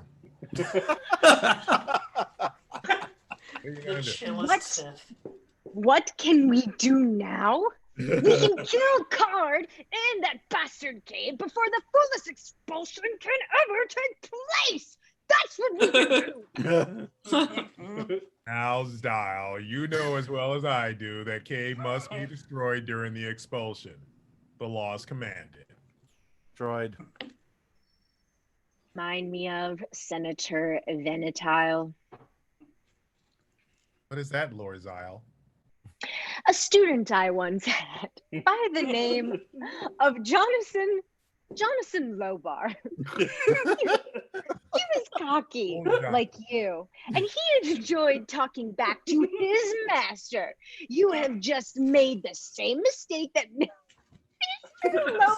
Lobar. Don't get years ago. Jonathan Lobar of the Coruscant Lobars.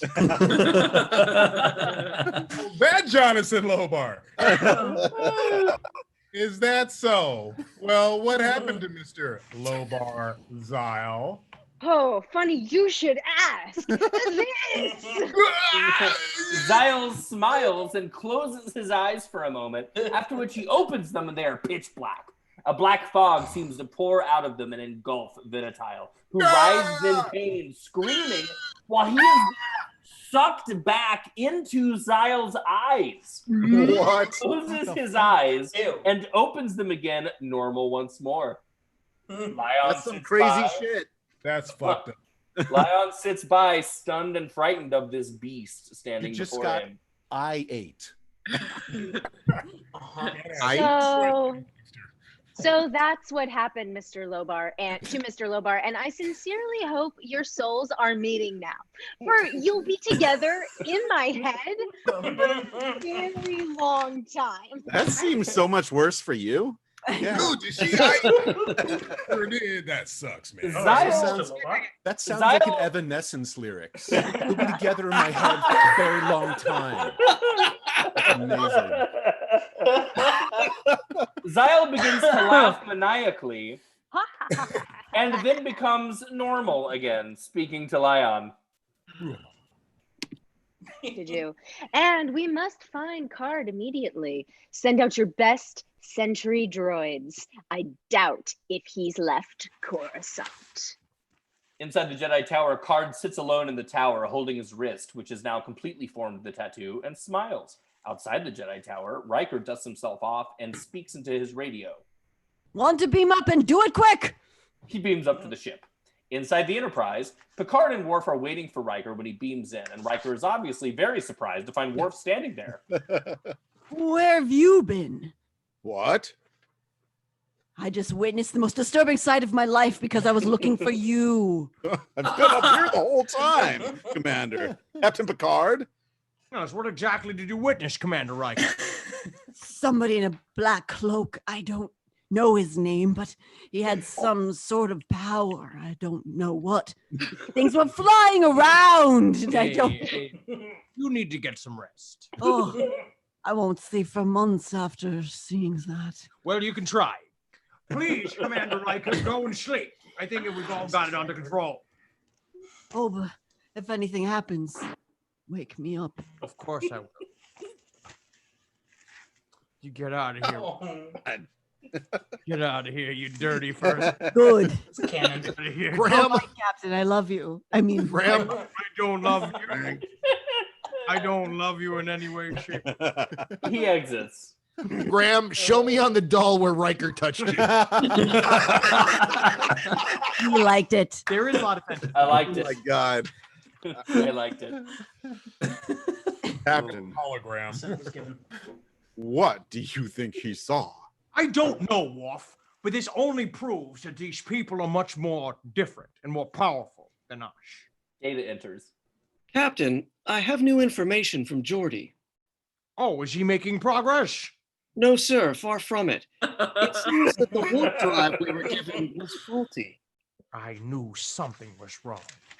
Geordi suggests, sir, that we find another shop on Coruscant, or perhaps another nearby planet. He says that the warp drive is irreparable. Frank. That's not how it's pronounced, sir. Like you were fighting the word. There's no way we're going to repair anything that is wrong or something. Picard thinks for a moment, sitting down in his chair. Data, tell me if this is a ludicrous idea, but it seems that these people, such as Cabe, have extraordinary powers. Yes, sir. Perhaps he can help us get our ship back home. It could work, Captain, but would Cabe really help us do that? That is the problem. I don't know. Do we know where he is? No, sir, we do not. He could be anywhere, sir. I realize that. Never mind. We must find another way. Data, look for a nearby planet. One that's not covered in storms. Why are they all so incompetent? All the Star Trek characters are so bad at their job. It's Worf. I don't know. All right, forget it. Right, he could be anywhere. Flip a coin. Data goes over to a console. Worf, wake up Commander Riker. I'm gonna need him. He just went to bed. Yes, sir. Didn't even change into his jammies yet. You tell him to stop putting on his night creams and come in here. Yes, sir. You found anything, Data? Yes, Captain. It seems that there is a small planet very close to where we are now. Then we must go there. Put the ship on auto drive and set the coordinates for this planet. Aye, sir. Data presses a few buttons and the ship starts and begins to move. Riker and Worf enter. Thanks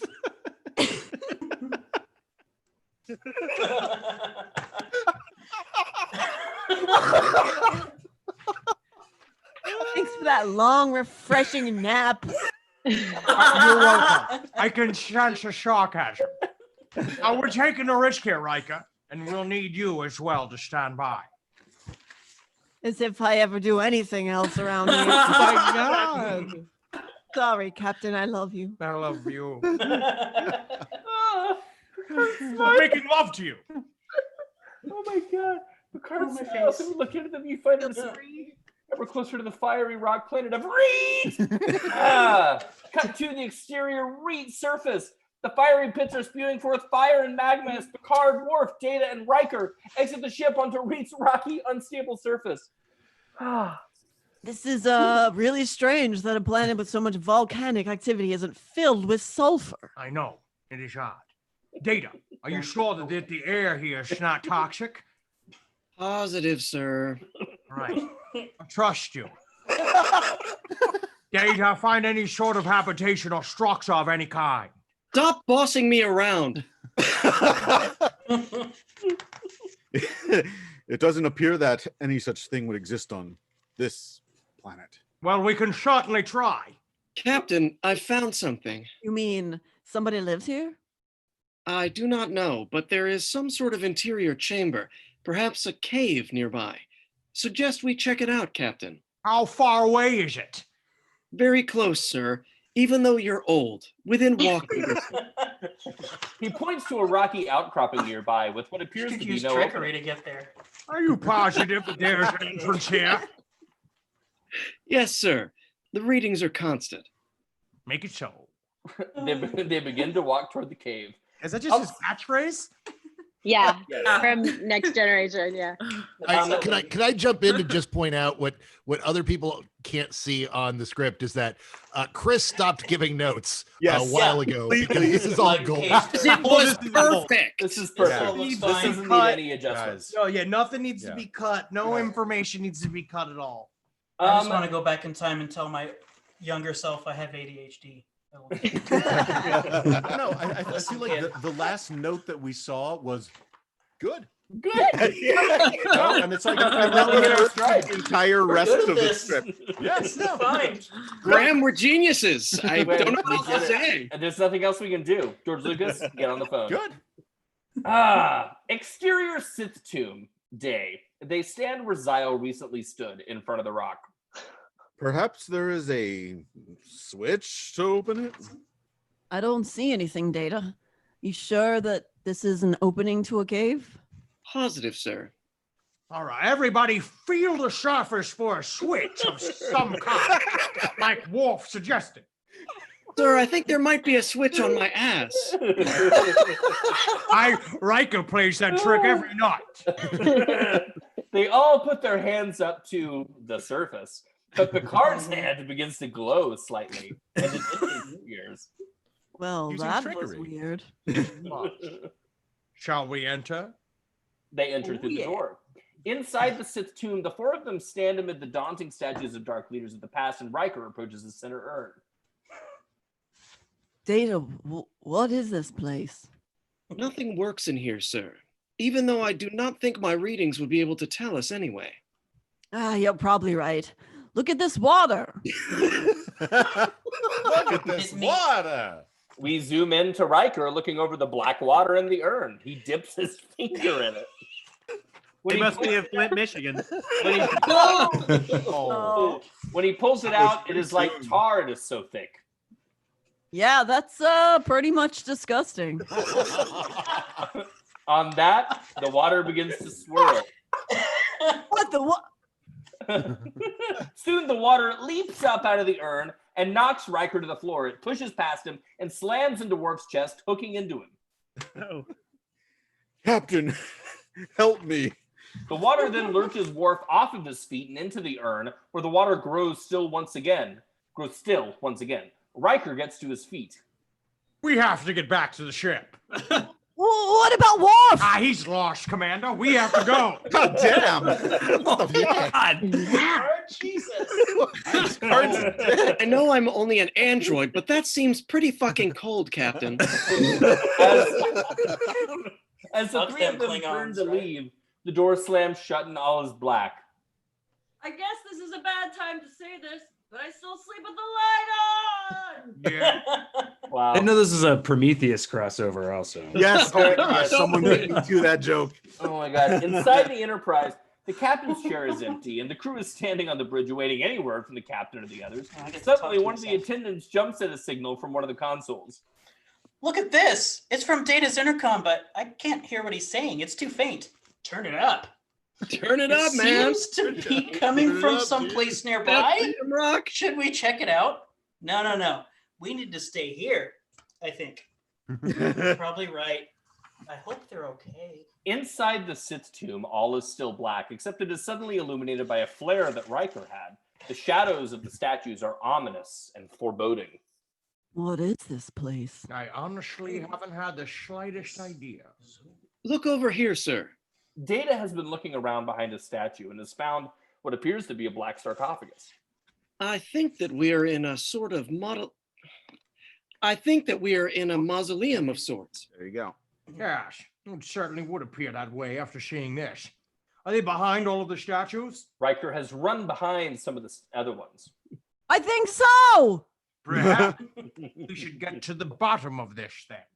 Riker returns to their side. What are you suggesting, Captain? I think that we may need to open this tomb. Did you fall down and hit your head in the darkness? No offense, Captain. But something came out of that tar stuff over there, and I just killed Wolfe. So I don't think that opening a tomb is the best in this place would be that wise of idea. Knowing the enemy is Nailed one it. of the Oh, is that a drink there? Nailed it. Knowing the enemy is one of the main rules of war. A death on the Enterprise has taken place. That is a flag of war to me, Commander Riker. I think that our enemy is not something tangible, but something supernatural. Something far from our comprehension.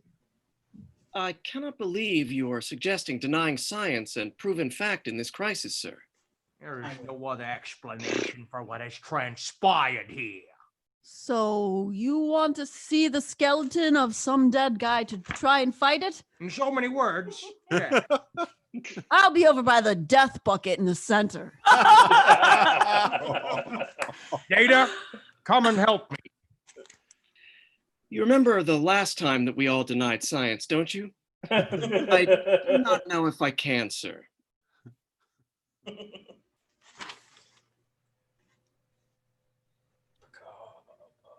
Card, drink. Oh, no. Oh, it's his mic. It's the mic. Microphone again. Short out again. Kennedy! Let us have this, Kennedy. I'm back in. Oh, there he is. There you go. Sort of. Why not? Aiding in such an act of desperation and denying the known laws of science would be against everything I have been programmed to believe. No microphone. Nope, no mic. That goddamn bastard thing. It's because Picard has There it is. Almost. Trump. Yep. Data, it seems that no matter what the situation we are in, there is a life lesson to be learned. And this is certainly no exception. You may have been programmed to believe something, perhaps I have as well. But in order to understand this, we must look to other means. And go against everything else that we have been taught? Yes, Data, one must do this from time to time. Very well, sir. Let us meet the enemy. They both go over to the sarcophagus and slide the heavy lid off of the top. There, inside, is a skeleton clad in a black cloak and holding a tablet with the inscription Palpatinus Roequus. As they look at it, the skull shifts to the side and the jaw drops open, startling them both. Suddenly, we hear... You two might want to see this. They go over to the urn in the center where Riker is standing and see that the tar-like substance inside is churning rather violently and is beginning to bubble up. Suddenly, a humanoid form in fetal position begins to rise up out of the water and, still covered in black, falls limp to the floor. Prometheus. It is Worf. Worf, oh my God, Worf, we were looking everywhere for you. Can you hear me? Hello? How long did it start to turn? Right when I called you. What did you two find? Doesn't matter now, Data. Call back to the ship and get us beamed up there. Captain, remember, my equipment does not work in here. Then try harder. do it. We see a glimpse of pure fury and madness in Picard's eyes when he turns to face Data. Data is stunned and tries once again to call the Enterprise. The first 2 times are static only, but soon a voice is faintly heard and Data calls to the deck. 4 to beam up. 4 to beam up. Data, Worf, and Riker beam up successfully, but Picard's column of light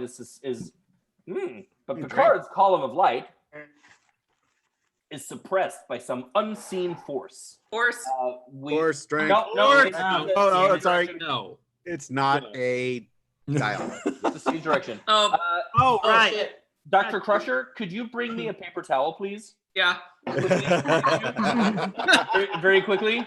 I might actually have a line soon. I hope I make it back. Yeah. Okay. Okay. Data is stunned. Data, Worf, and Riker beam up successfully, but Picard's column of light is suppressed by some unseen force. We then hear a booming, ominous voice from all around him. Picard is understandably very frightened. Who are you? What? Who are you?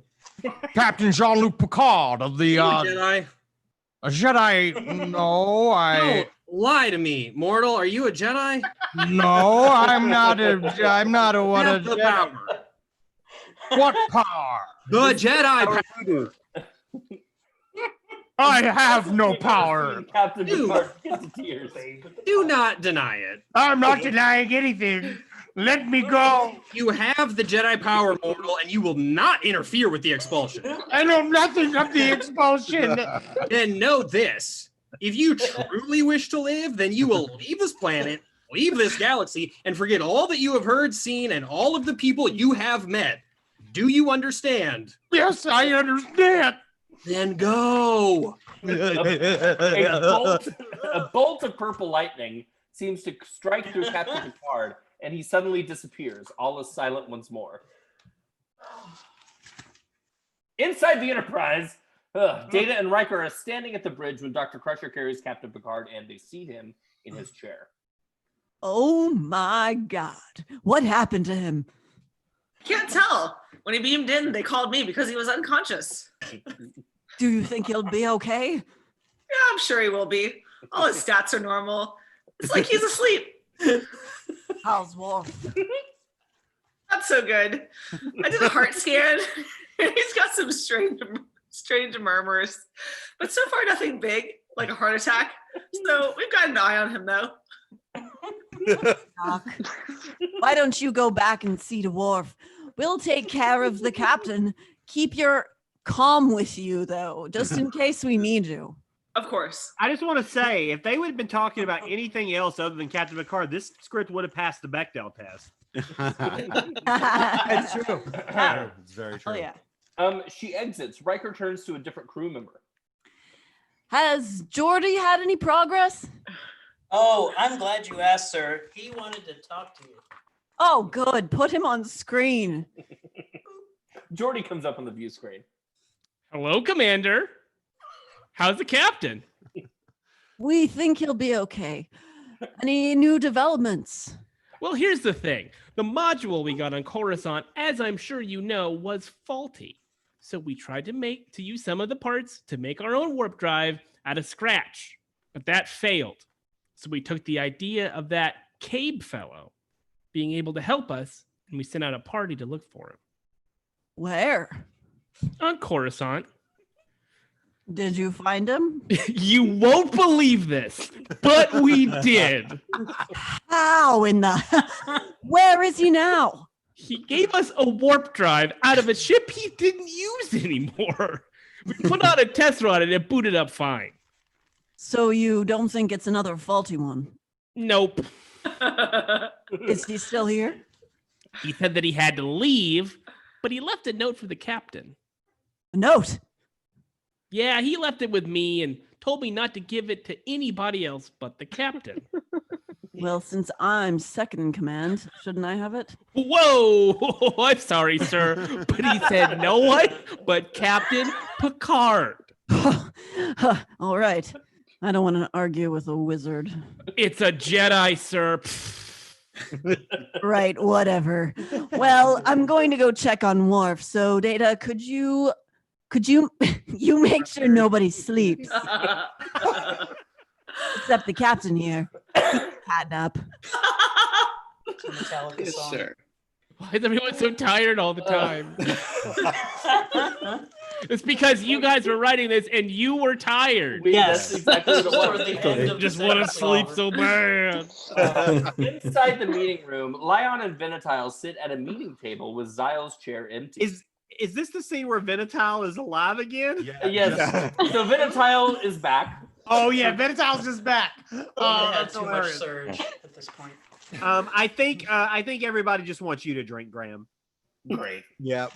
Yeah. I think it's genius. This is Lynchian. I'll take that one too. All right. Lynchian, is that what you said?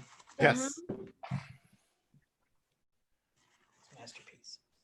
So Venatile's back.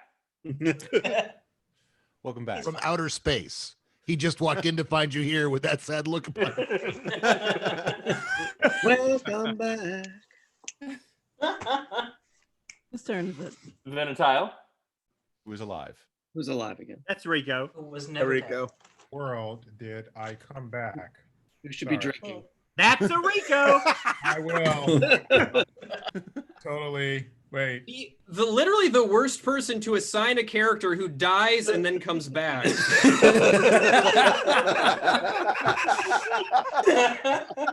Think what you did. Where is Lord Zal, Senator?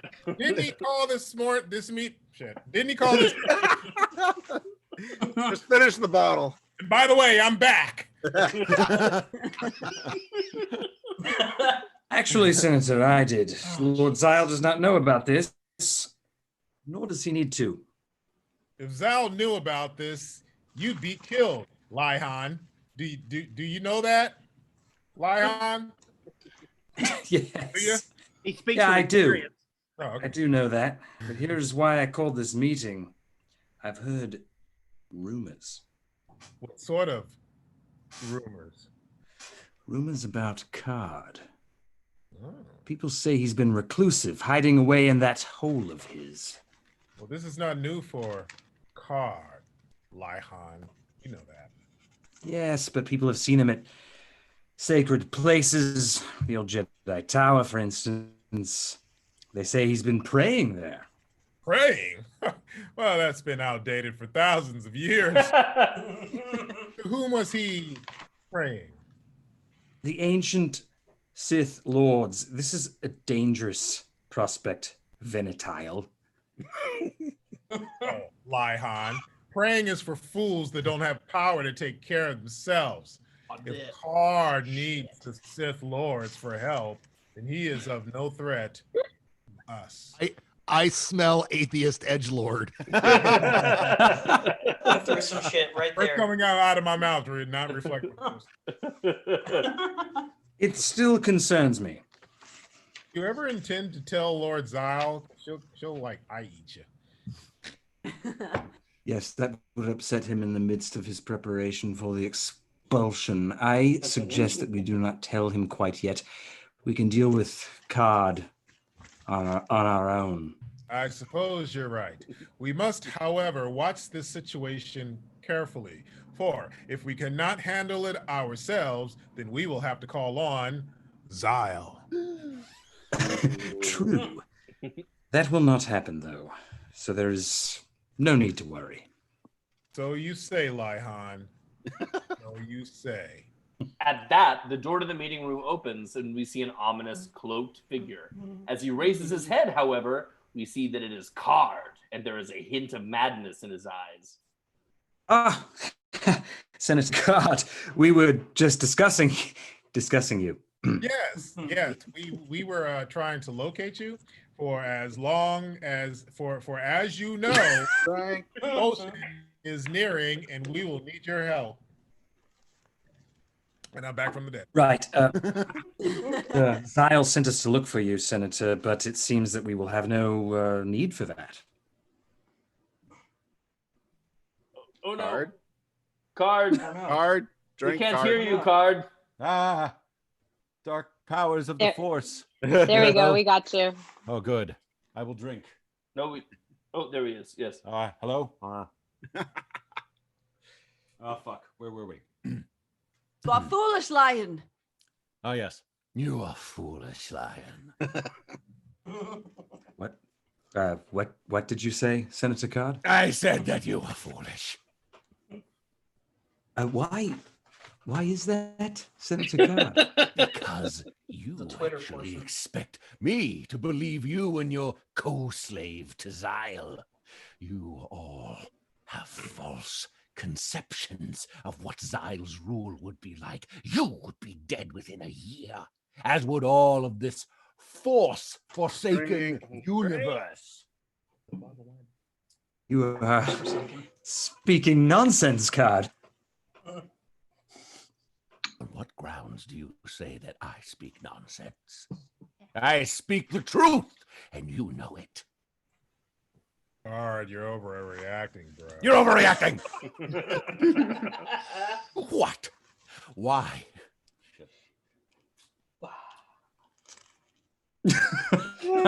To what? What can I overreact to, Venetile?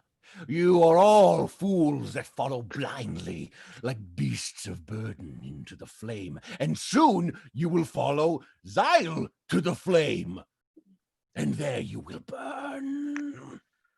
Stop it, Card. I will not have this. The expulsion is growing near, and you well know, and these petty arguments will have to wait until Cabe is destroyed. Destroyed. I have no time for this. You have no time. Think of Zyle, your last hope for the Sith. He has falsified hopes to destroy Cabe.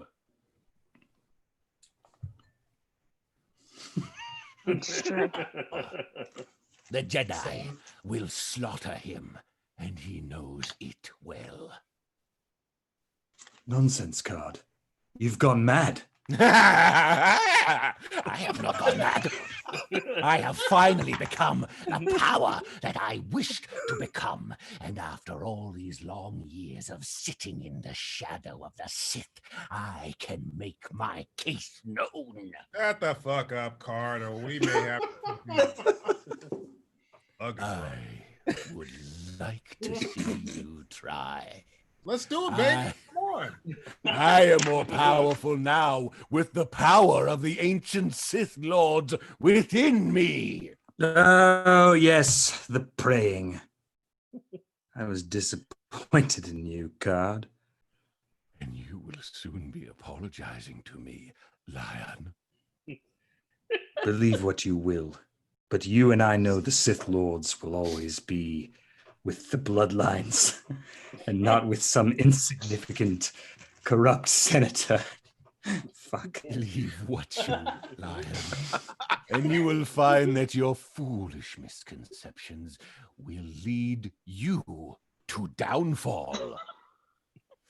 We have no time for this meddling fool, Venetile. We must help Lord Zyle prepare. They begin to leave. Stay where you are. Lion and Venetile are still and silent at Card's bravery. You will not pass me by again, senators. I will not be ignored. I do have power that neither of you could even imagine. And I will be believed. I will. He looks at Venetile, and suddenly a purple flash of electricity illuminates on his chest, and Venetile falls over dead. Again. Lion is stunned. Oh my God, you're insane, God. That was crazy. No, not insane. I am simply right. He does the same to Lion, who's now dead, and then searches Lion's pockets. Into his small electronic panel. Can't get change for the bus. Yeah, shit. He takes, and with which he walks calmly out of the door. I just want to take a second and congratulate Graham and Chris on creating a 10-page scene with ancillary characters that just really hums. 10 pages? I'm ready for the spin-off. No longer personally. than 3. Bringing me back to life. 10 pages. It only felt like 20. Open interior battle arena. Jeed sneaks back into the now empty battle arena where it is obvious that a riot took place because of Jeed's and Worf's actions. Jeed leaps down into the pit and picks up a small dagger that was sticking in the ground. He puts it in his belt and climbs back out of the mangled, non-electrified fence. Cut to exterior surface. I'm burping because of all the beer. Abe walks slowly up to the entrance to the Sith tomb and places his hand upon the stone. The entrance appears as it has before. Inside the Sith tomb, Cabe walks up to the urn in the center of the tomb, the water still and black as midnight. Cabe's voice echoes in the dark tomb. Wow. I really disappeared from the narrative there. It was gone for like an hour. But you left a letter. The time has come, Yukon. I have felt an interesting change of events, as I'm sure you have in whatever dark world you now reside. I've sensed the third party you can partake in, the Expulsion. And I want you to be the first to tell you and your Dark Legion that the third is a man of the light. Draw back your warrior now before the Expulsion. Before the double solstice. Before another is destroyed. Drinks. Oh, destroyed. No. Dang. In this mindless, ongoing war. I see no point in carrying on the battle when there is nothing to be won. I will not back down. However, if you or Zyle do not, because I believe with all my heart that the Sith will wither away into the night, and I will be more than willing to aid in that. The prophecy may state that the Expulsion is to come, but it does not have to be now. Let balance come, not a war. There is silence and no answer. Cabe lowers his head in defeat and walks out of the tomb. Cut to exterior Reet service. Cabe walks to the center. Cabe walks to the center of a huge expanse of rock and steam. What? Oh, Cabe walks to the center of a huge expanse of rock and steam and raises his hands into the air. Flames flow up out of the small crevasses and into Cabe's outstretched fingers. A slight glow fills Cabe's eyes, and soon the transfer is over. At that, Cabe simply sits down on the ground, removes his lightsaber, ignites it, and begins to carve an intricate rune-like formation in the ground.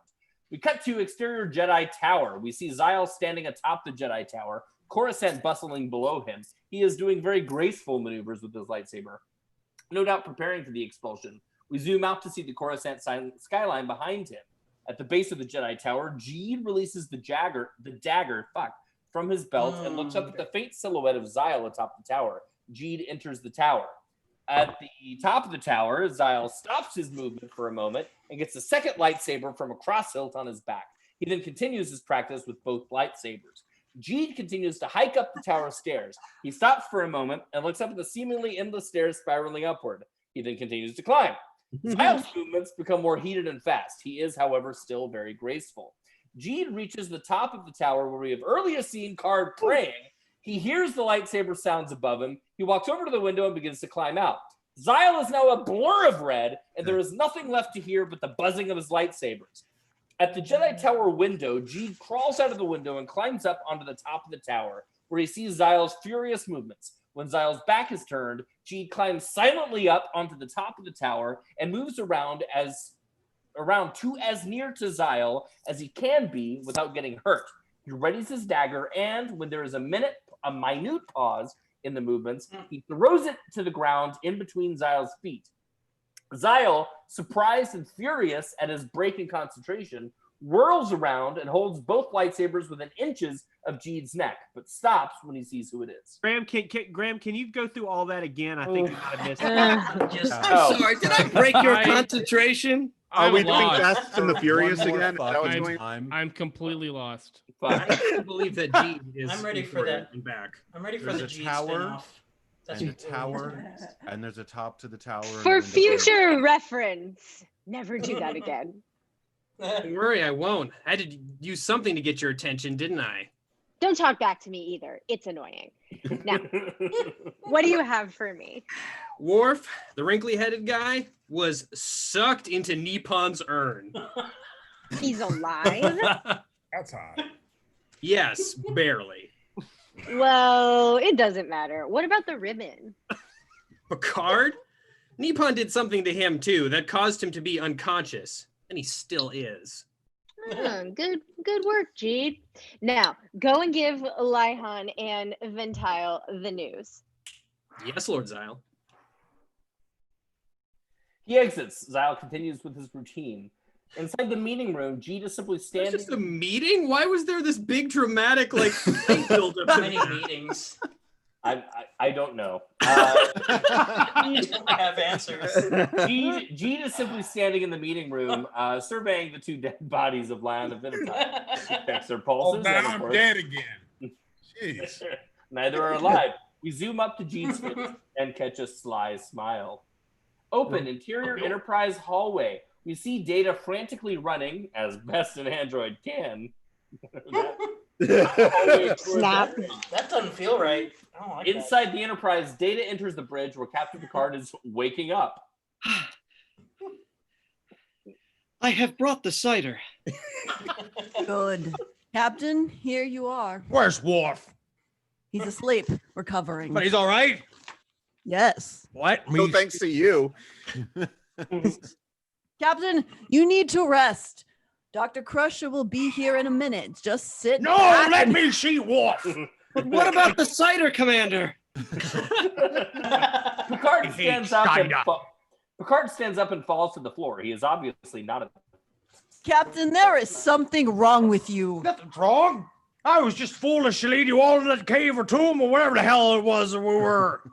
It's the captain's job to take risks. Isn't that right, Data? Well, Commander, actually, if you would like me to pull up Captain Picard's contract, then I could tell you that... Never mind. Captain, Droid explaining. I think you need some rest. I think you should listen to what I have to say. Picard stands up and shoves Riker into a console unit. Hey now. I don't need a fight, especially not with you, Captain. Don't even try to escape this time, you yellow-bellied sorry excuse for a commander. Captain! Yellow-bellied. Wrong with you.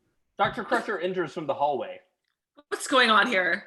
The captain's gone nuts! I've only seen the truth. QAnon tells us everything. Oh, God, no! Somebody help me out here! Dr. Crusher presses a button on a remote control-like object and Picard falls asleep. I thought this might happen. What? As she goes over and inspects him. There were several strange neurological readings that I got while working on him earlier. I think that whatever you say he fell into affected his mind somehow. He didn't fall into anything. That was Worf, and he got pulled in.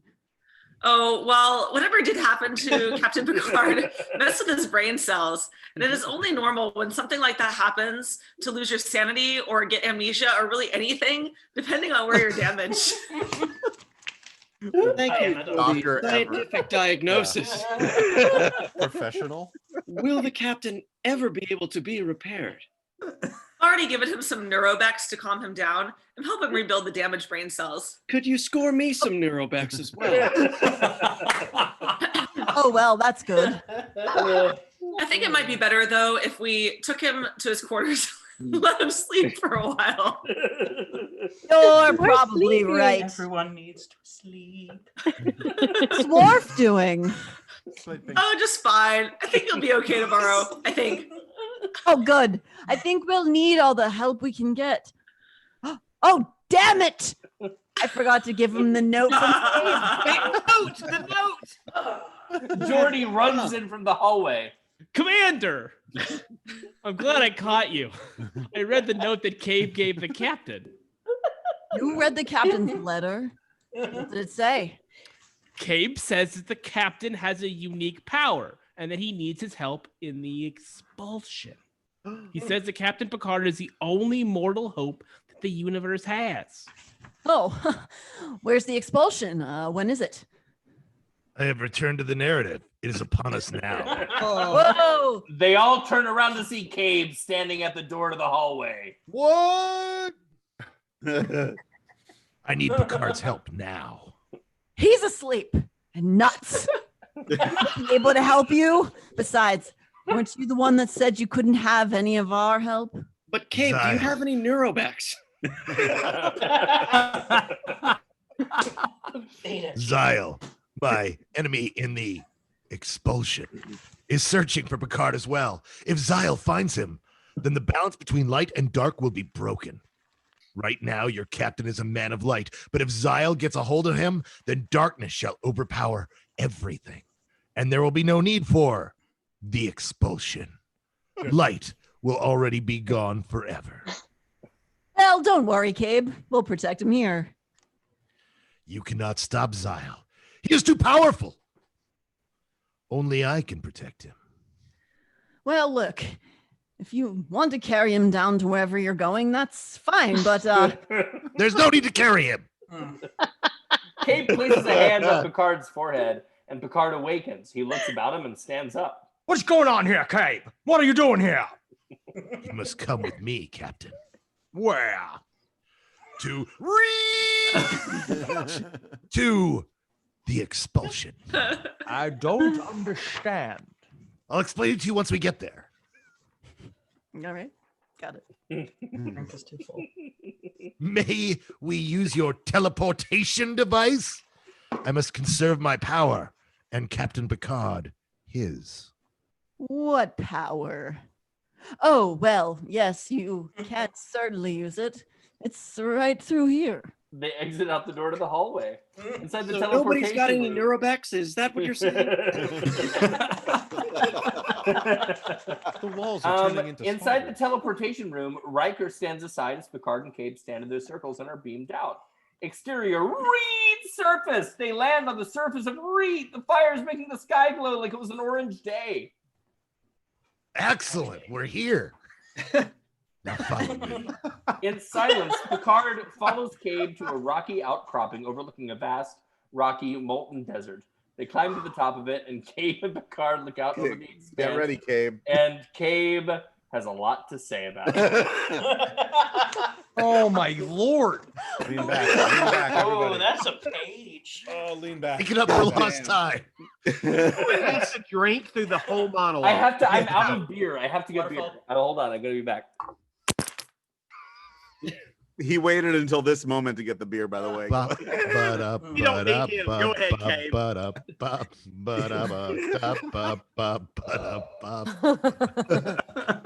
I'm scared. This script does a really thorough job of explaining Star Wars. But Yeah. Star Trek, they're all like, essentially, it's like The Office. Yeah. Yeah, really. The Office in space. It's lower I decks. do have to ask Billy Ray, What do you think we did should you do? ask me to read K because of the number of times he says the word sinister? Or is that just an accident? That is a happy accident, sir. Happy accident. Oh, Graham's back. There we go. All right, let's do it. Okay. Let Mother Courage This children is begin. the battleground for the Expulsion. Many millennia ago, the Sith, a dark, sinister cult, built a sacred tomb just over there. The ancient lords built it here to mark the final resting place of their darkest, most powerful leaders. And your friend was pulled into the final resting place of the darkest Sith Lord, Lord Nippon. I want to ask a simple. Lord Nippon hated all life, particularly the Jedi, and his entire life was spent seeking out every member of the Jedi race and slaughtering them one by one until only he had a small amount left before he and the Sith became the ultimate rulers of the universe. There was one day, however, that left him stunned for eternity. As a young Jedi in training named Carolina Swen slew him in battle. It was a lucky shot, no doubt about it. But Swen had destroyed the last. Oh, drink. It sounds like a blues musician. Ladies and gentlemen, Carolina Swin. Carolina Swin. The last heir to the Sith throne. Or so he thought. Nippon was not, as many had thought, the only living being with Sith-infested blood, and soon the new Sith Lord emerged, and time has continued on to reach the present, as you and I know it. The urn which your friend was pulled into contained the ashes of Nippon's body, and it is rumored that whoever touches it will be tainted with the dark force. Oh. Damn. Unless the dark force is expelled. To save not only your friend's life, but the lives of all those across the universe. I must destroy Zion. That was intense. Right. Right. Fuck. Oh, damn tenses. And to do that, I must keep him away from you. Why must you keep him away from me? I had thought that I was the last being with Jedi blood in my body, but it seems that you as well are greatly in tune with the Force. Though you may not know it, this means, however, that you are very susceptible to both persuasions, and thus you are biforsual, and thus you could be converted very easily to the dark side. If that happens, there is nothing to stop Zyle. What if Zyle comes for me when you are away? I've thought of that. Decided to give you something to protect yourself with. What is it? Cabe brandishes from his cloak a lightsaber, which he softly hands to Picard. Oh shit! Yes, the weapon of the ancients. The lightsaber is more powerful than any modern day weapon. Invented by the Jedi, it has served both the dark and the light sides of the Force. Frank. Well across time. I don't know how to use this though. Ignite it. Press the button. Press the button. Oh, it's the button. Picard ignites the blade, which he holds proudly in his hands. It's beautiful. But deadly. Let me teach you the basics of how to use a lightsaber. The Force. Great. Good God. Will do the rest. We begin a quick section of scenes with dramatic music. I think we didn't know the word for montage. Eye of the tiger, it's the in the background, running with the log on my shoulders, like doing the thing through the swamp. The best around. Nothing's gonna ever coop you down. Cabe teaches Picard how to use a lightsaber. It includes Cabe showing Picard parries and attacks. Parries, that's the word. And attacks. Drink. Perez. Hey. Which Parries. Paul Guyet likes to do parades. I love to play. Which You definitely knew the word montage. It's coming up. Okay. Well, which Picard then imitates and then moves on to mock battles between the two of them. Picard catches on very quickly, and Cabe seems very pleased. Finally, the 4 minute or so montage ends. I guess we did know that, and neither are even. I'm not even tired. Because you are a natural. I feel as if it's a piece of my own arm. Yes, that's how it's supposed to feel. When you've got the Force within you. This is a masterpiece. Now you tell me, have I always had this Force within me and not even know it? It happens. I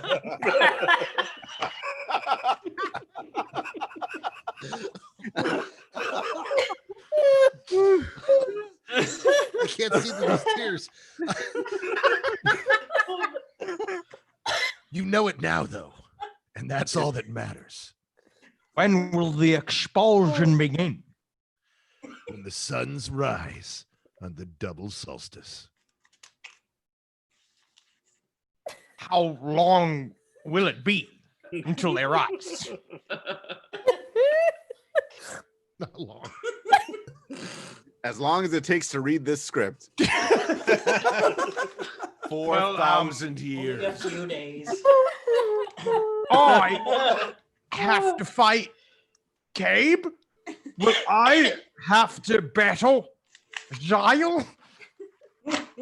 According to the laws of the expulsion, no. Only I and Zyle are allowed to battle! You need to be prepared, however, if he should confront you. One can never predict what Zyle will do next. I must admit. Raiders. I must admit, in all my years of space exploration, I have never been this nervous. Yeah, I feel that. Don't worry, though. No matter what happens, the Force will be with you. I'm glad to hear that. You must always trust in the Force. You keep saying it. Honestly, you keep saying it. That a ribbon of light begins to show on the horizon. Picard sees it first, and Cabe then turns to look at it as well. We see a quick but steady sunrise where two glorious suns rise up from the rocky desert and shine their brilliance over all of Reet. As they rise, however, they do not remain apart, but instead move together gradually, eventually becoming one. My God. The sunlight streams over the entire planet, it seems, and it is then that we hear a single familiar voice. Cabe, I come for you. Cabe and Picard look down below to see Zyle standing, lightsaber drawn, ready for battle. Stay here. Unless something happens and you have to come down. May the Force be with you. Keep saying it. Drink. Yeah, and to you as well. To you as well. With you. And also with you. That, Cabe leaps down off of the cliff and down to the desert floor, landing dexterously on both feet. It appears the time has come. So it has. May the Force decide. Drink. In your hands. Yeah. And may the Force drink.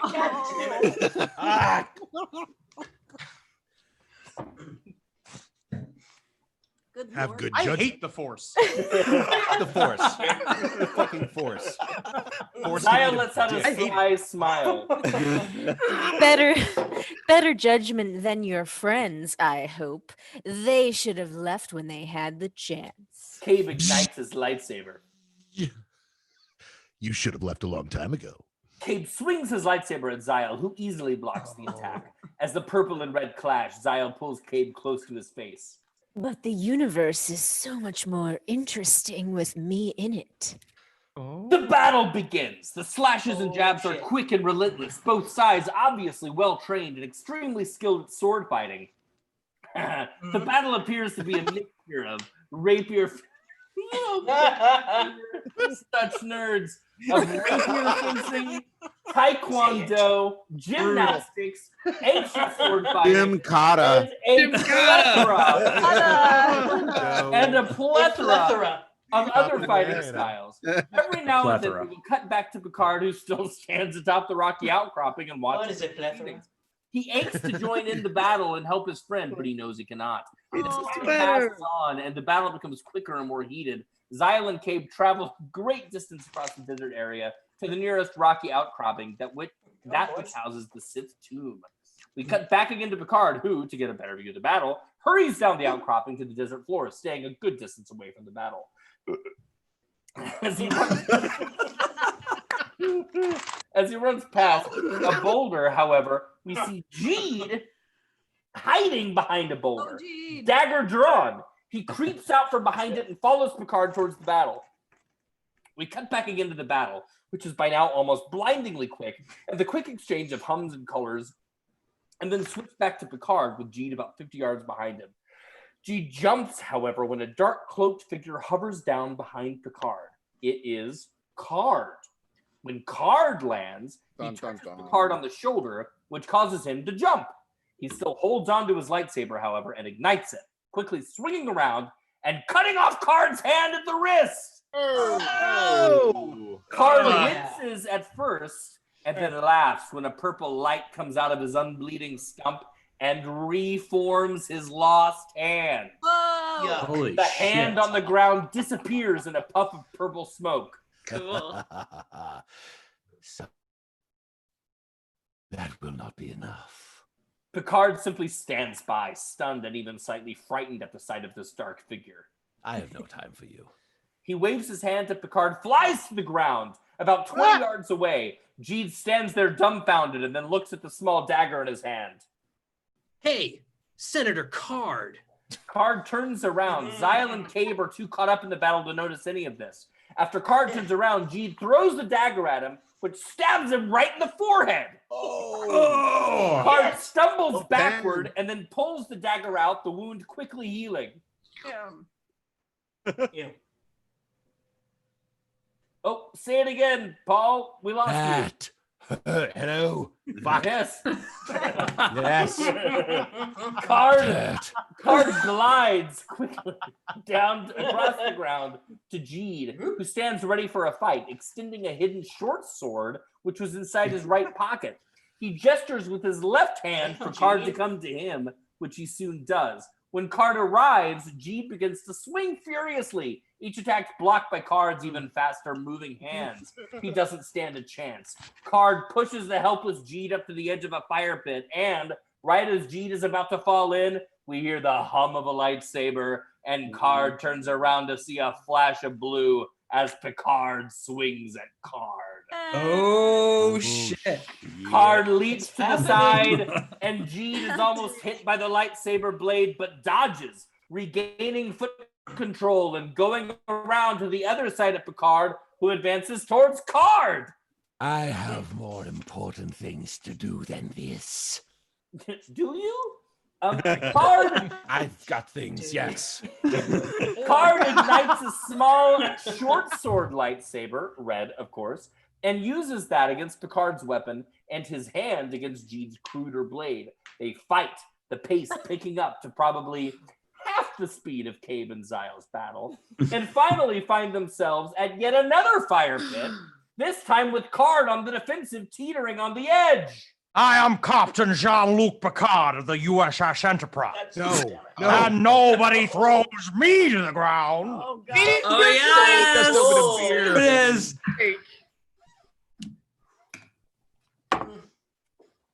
Oh, That's okay. It was mostly saliva. Oh God. I just poured Oh, fresh God. one. Oh.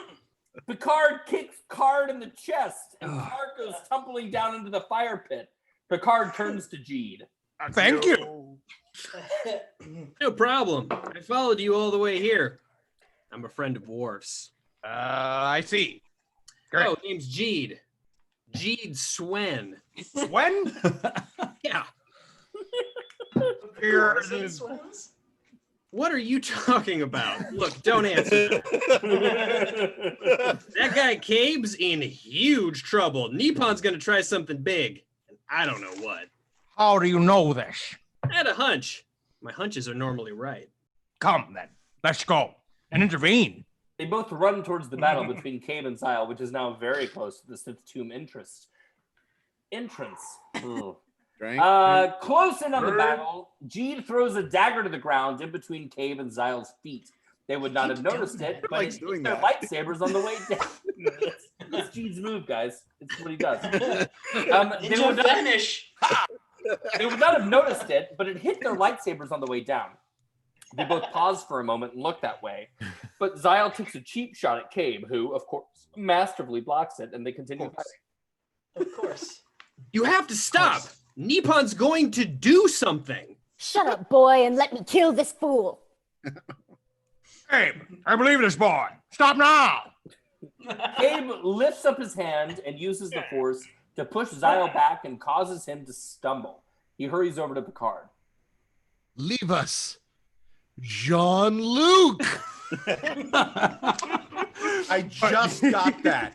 Fuck. Was that an International Coffees reference? Yes, it was.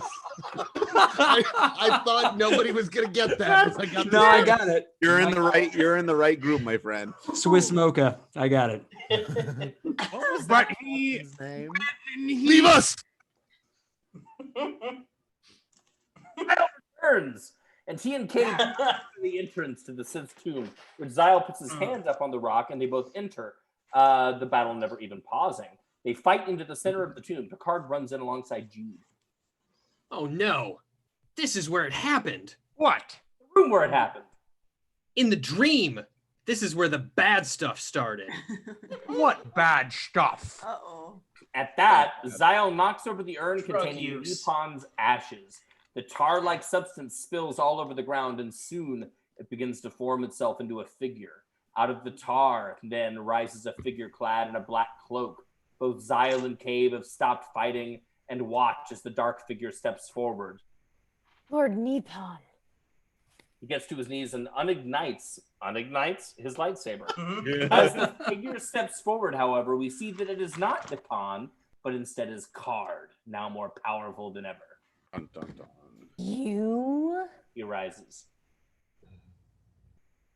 Can't hear you. Zyle, hello, Zyle. I Zyle? got you. Yes. I'm calling for Zyle. Oh yes, thank you. No, I'm here. Yes, I'm covered in tar. I'm so sorry. It's confusing. I'm so You sorry. talk, I get it. You'll never escape the pit of despair. You talk first, I talk first. Who goes first? How does it work? Yeah. Zyle, it is time for you to let the true heirs fight for the throne. Oh, be quiet, Card, and leave here.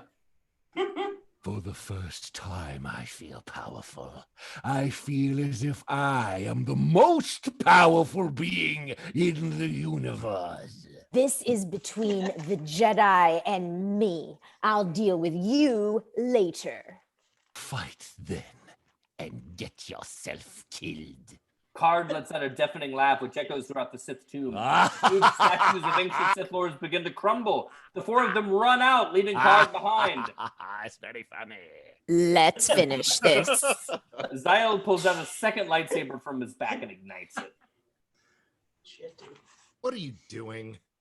Finishing this nonsense and saving us and the rest of the universe some time. No. The laws strictly state that no warrior of the expulsion use more than one weapon at a time. Yeah, but I cheat. Zyle swings his weapons at Cabe, who somehow blocks them both. Suddenly, Cabe twists away and leaps about 10 feet back, yelling, Jean-Luc! I'm here! Card runs over to Cabe. Zyle stops in his tracks. Oh my god, what the fuck are you doing? Jean-Luc, you have the power and the force within you. Force. Oh, damn it. Now is the time! Excuse me, the laws strictly state that... If you cheat, then I will as well. I guess they'll cancel each other out. Oh, they're buddies now. God damn it, Graham. God damn it, Graham.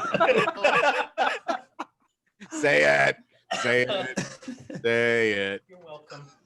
Let the force guide. The force guide me. That's what I'm supposed to do. We switch to a shot of Picard standing in the foreground of the cave and Zyle across from them. Then, amidst the reds of Zyle's lightsabers and the purple of Cave's lightsaber, Picard ignites his lightsaber and the tension mounts. We zoom into Picard's face, which is like stone, staring into Zyle's mind. Not a word is said, only the hum of Zyle's blades as he swings them once in the air before attacking both Picard and Cave, who each battle a different sword. Picard seems to have very easily picked up on battle techniques, as he is very easily keeping up with Cave and Zyle. The battle continues. The two warriors of light take on the Black Knight, sometimes in a tag team effect, and sometimes both at the same time. This battle, by far the most heated and fastest of all previous battles, continues on as they move across the rocky deserts, avoiding the many fire pits that are scattered about like mines in a field. This battle goes on for probably too long. Before Cabe, Cargill isn't. This is exactly like how you wrote Doctor Strange, right? This is like word for fucking word, brother. Like it's like 10 minutes. The people on YouTube are a little confused as to what is in the script and what is improv. I do want to say that the battle goes on for probably 10 minutes. It's word for word what's in there. This battle goes on for probably 10 minutes before Cabe does a masterful flip over Xyle's head and attacks him from behind, causing Xyle to do an amazing move with both swords, blocking both Cabe's and Picard's attacks. Finally, however, Picard hits Xyle's hand with an astonishingly powerful hit from his lightsaber and knocks one of the red lightsabers out of Xyle's hand. Fuck. Xyle looks stunned, and while We're he all pauses, Cabe knocks the other blade out of Xyle's hand and down into the fire pit. This can't be. Oh, but it is. All three of them turn around to see Card floating about 3 feet off the ground. I've been here the whole time. You were just okay. Goodbye, Xyle.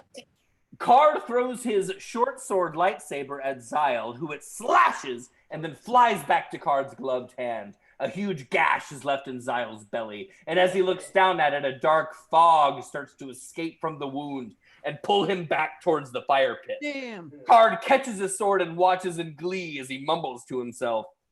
The light shall perish and the good shall fall. Darkness shall rule when I ascend, and shadows will cover all, and Xyle shall burn.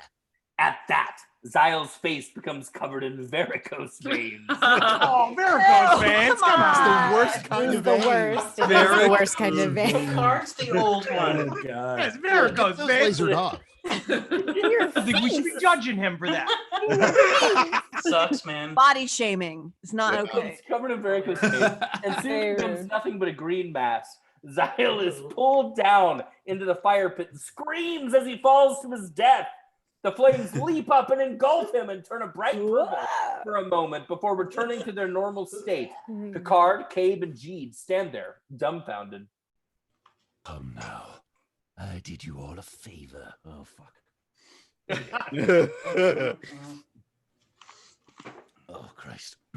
Oh, come now. I did you a favor, Cabe. I destroyed Xyle for you. The expulsion will never be complete now, comma, you realize. On the contrary, you see, Xyle was not the legendary warrior of darkness that the ancients prophesied. He had no Sith blood within him. I am the true warrior, for I am the direct descendant of great Lord Nippon himself. Oh, shit! Oh, shit! Afraid that means that I must strike you down, Cabe. It was a pleasure hating you. Card raises his hand and Cabe's purple lightsaber is thrown into the fire pit. Then Card makes a gesture and lifts Cabe up into the air by the force and causes him to hover and hang over the fire pit, which seems ravenous for Jedi. This is to Picard. Do something! You're a Jedi, aren't you? Do something! Picard looks at Jeed and realizes what he has just said. Picard then drops his lightsaber to the ground and holds up his hands. Cabe is maneuvered back over to safe ground. Card looks confused and infuriated at what is transpiring and tries desperately to use the Force to overpower Picard. It does not work, however, as Picard's hand motions, then cause Card's arms and legs to be outstretched, as if chained to a tablet, or something to that effect. As if chained to a tablet, or something to that effect. And then pull him over to hang above the fire pit, as Cabe had recently been doing.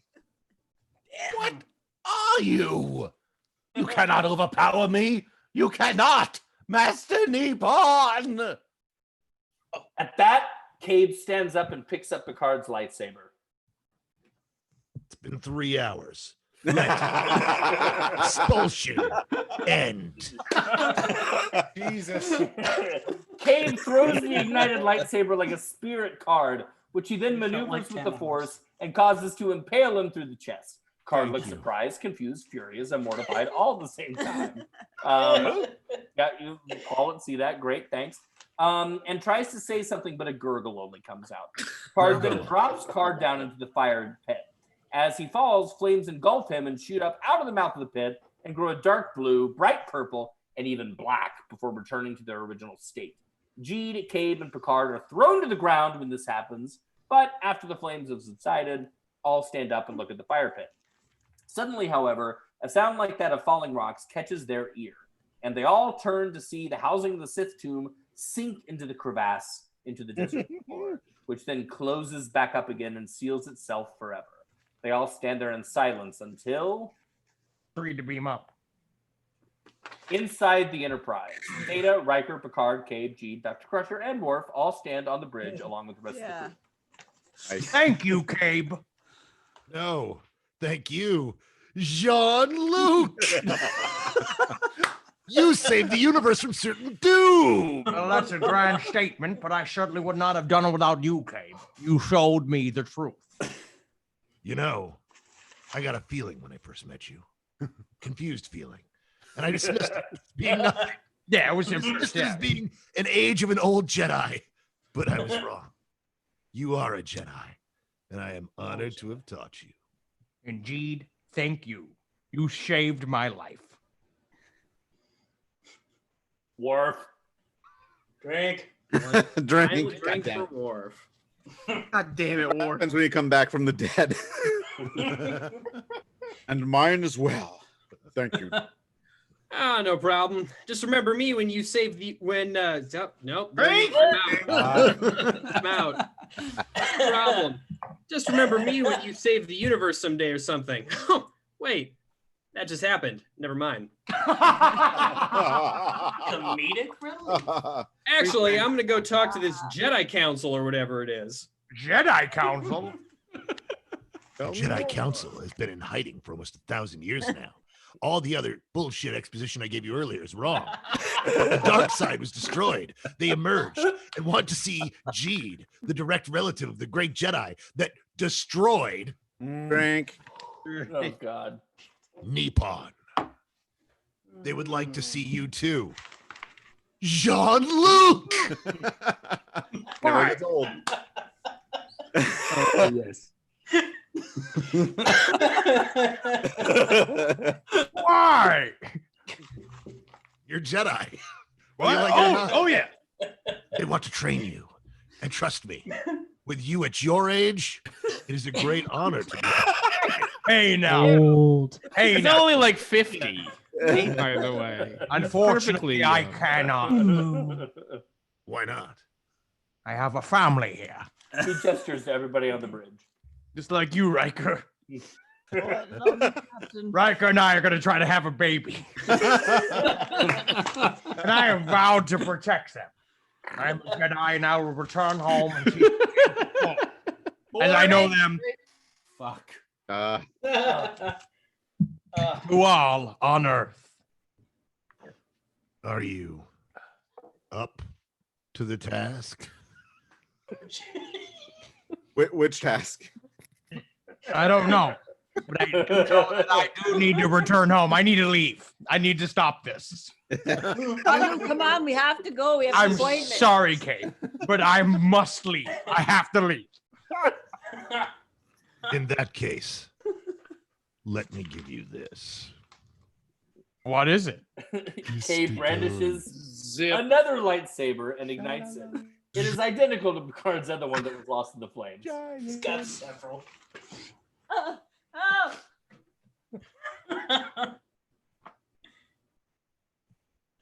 I thought this one was destroyed. Drink. It was the end of the fucking script. Well, the Jedi Council thought you might make the decision that you just did. They can see the future and shit. So they made a lightsaber for you to take with you, just in case you didn't stay here. When exactly did you talk with the council? And that was not improv. That's actually in the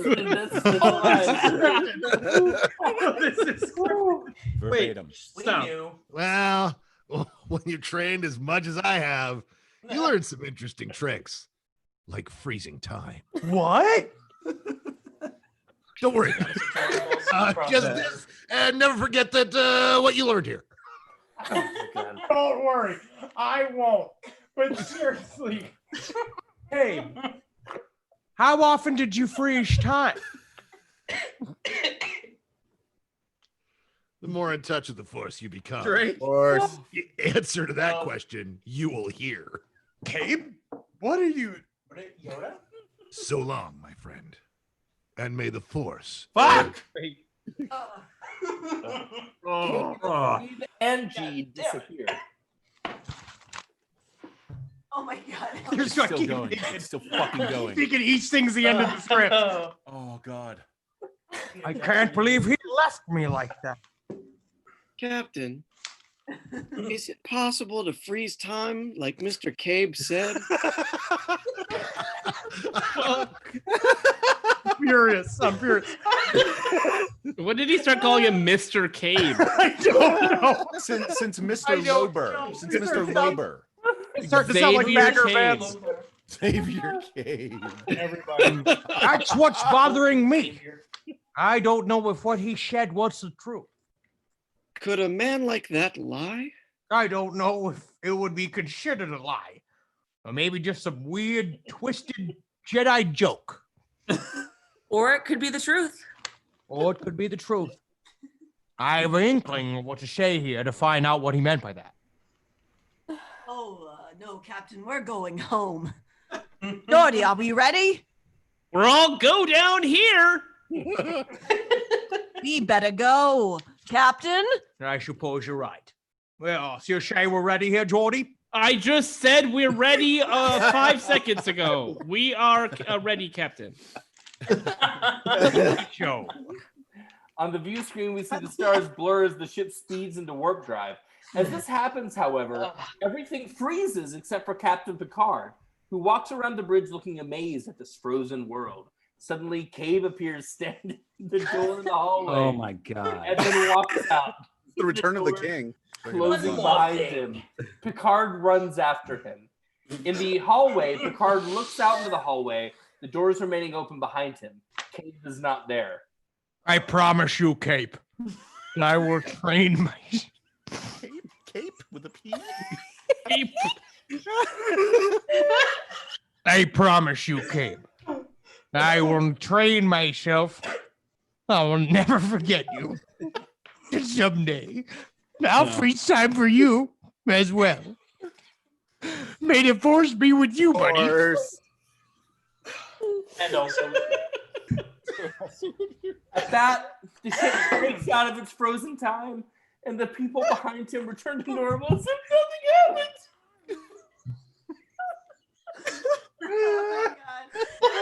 Picard smiles and walks back to the doors and onto the bridge. The doors close behind him. Roll credits into film. Author! Oh my God. That is. Oh my God. I am sweating and crying. All right, everybody. Hold back on, to, I have to say back it. to one. That is Ben, the Expulsion. Man, oh man. Well, that was a throwback to the early scripts called Wild Days, where every read was 3.5 hours. Oh my God. Yeah. I think I expelled something during that reading. Guys, does anyone have Graham, any? Chris, hold on. I have a question for Graham and Chris. Did you guys have time freeze written on a whiteboard and you forgot to look up at it until the last 5 pages of the... No, I really think it was just at the end we went, you know, it'd be awesome. Yeah. Sounds like you were building up for a sequel. Yeah, you're building up for a Yes. sequel. Yeah. Or dare we say trilogy? Star Trek, Star Wars, starring G. Frozen Time. Look, I used to write for Ain't It Cool News, so I've got to ask you the parking lot question. If he could freeze time that whole time, why didn't he do it during the fight? because the Eagles hadn't arrived yet. Stronger with the Force. The answer you will see. Because we didn't know he could freeze time. Yeah, yet. why are we asking them these questions? They don't have the answers.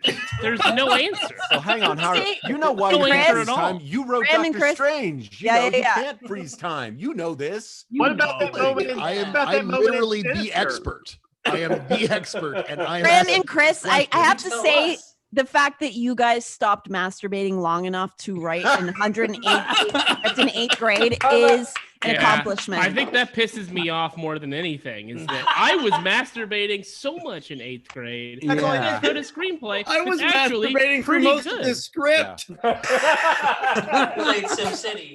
That's why it's just your That's, head. that's and what we it's- meant by Exactly. playing Playing SimCity. One of us SimCity? would go Yeah, that play was- SimCity for a while in the bathroom. The other one was writing. Yeah.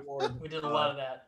I appreciated Paul's Michael Wincott interpretation. Yes, the legend. That was went great. full That was Wincott. terrific. Yeah, full Wincott. Thank you. We lost Jordann for Moo here.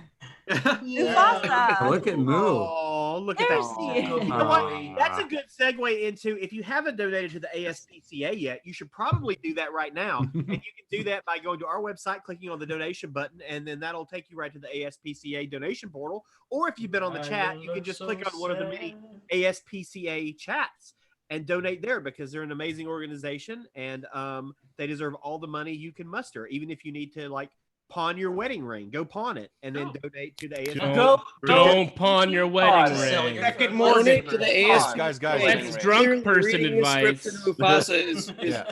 reading the script to Mufasa has been cruelty, and you need to donate to the ASPCA. And as an incentive, gotta we raise go $5,000. If we raise $5,000 for the ASPCA, we will cybernetically enhance Mufasa, and he will be able to speak and actually take part in next month's reading. This is correct. This is true. 5K. I was gonna say, Billy Ray, you usually have some kind of a special prize incentive for someone who donates the most money.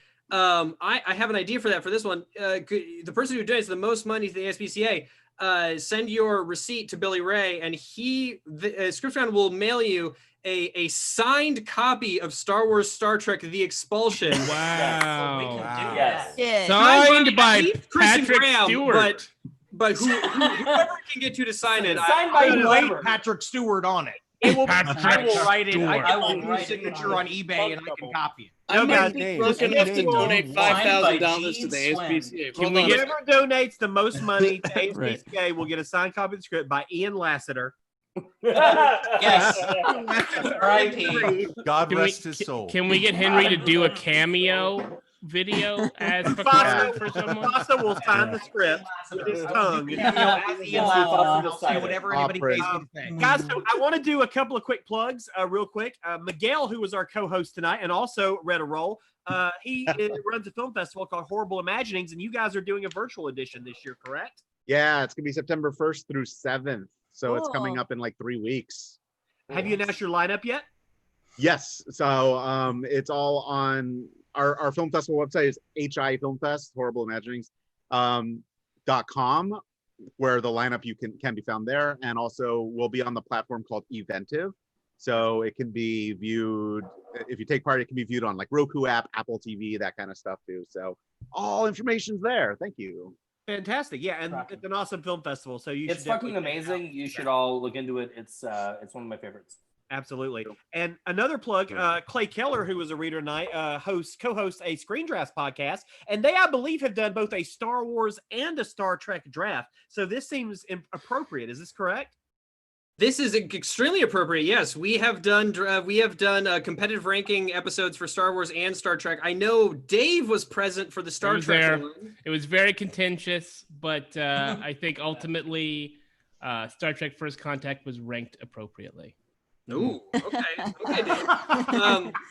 I do know that Clay tried to get U.S. Marshals on the Star Trek list, and that made no sense. And a lot of people here on the stream have been on Screen Draft, so I love to see alumni on these reads.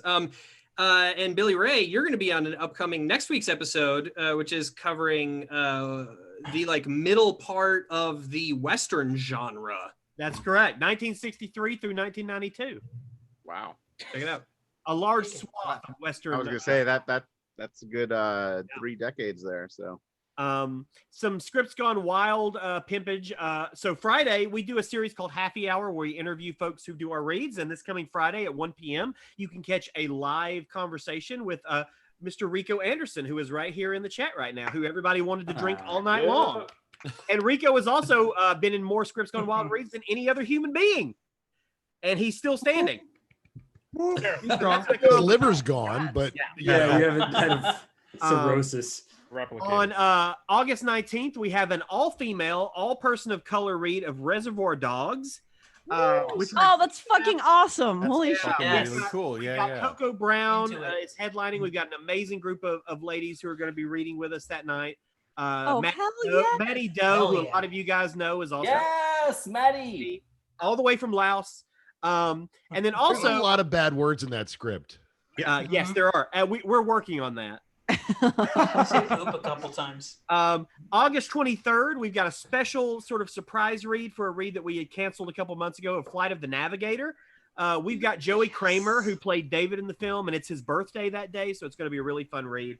And we've got a good group assembled for that. That's what's coming up. You can check us out at scriptsgonewild.com, all across the socials at scriptsgonewild, or if you want to support us, you can do that at patreon.com/scriptsgonewild. But please, more than that, support ASPCA. You know how to do that. They're our charity for this read, and we want you to give as much money as you can. Guys, any last thoughts? Thank you all so much. This is so fucking stupid that this happened. Thank you. Oh, I concur. I think so fucking stupid is the tagline of the No. I disagree. I think the tagline should be good. Little arrow. Or should it just be little arrow. Something odd. Odd and strange. Billy Ray, you need to find Rule more of scripts. Jedi is Jedi. Billy Ray, you need to find more scripts written by 14-year-olds. Is what Guys, everybody wave goodbye to your YouTube audience. Bye, everybody. Bye, YouTube.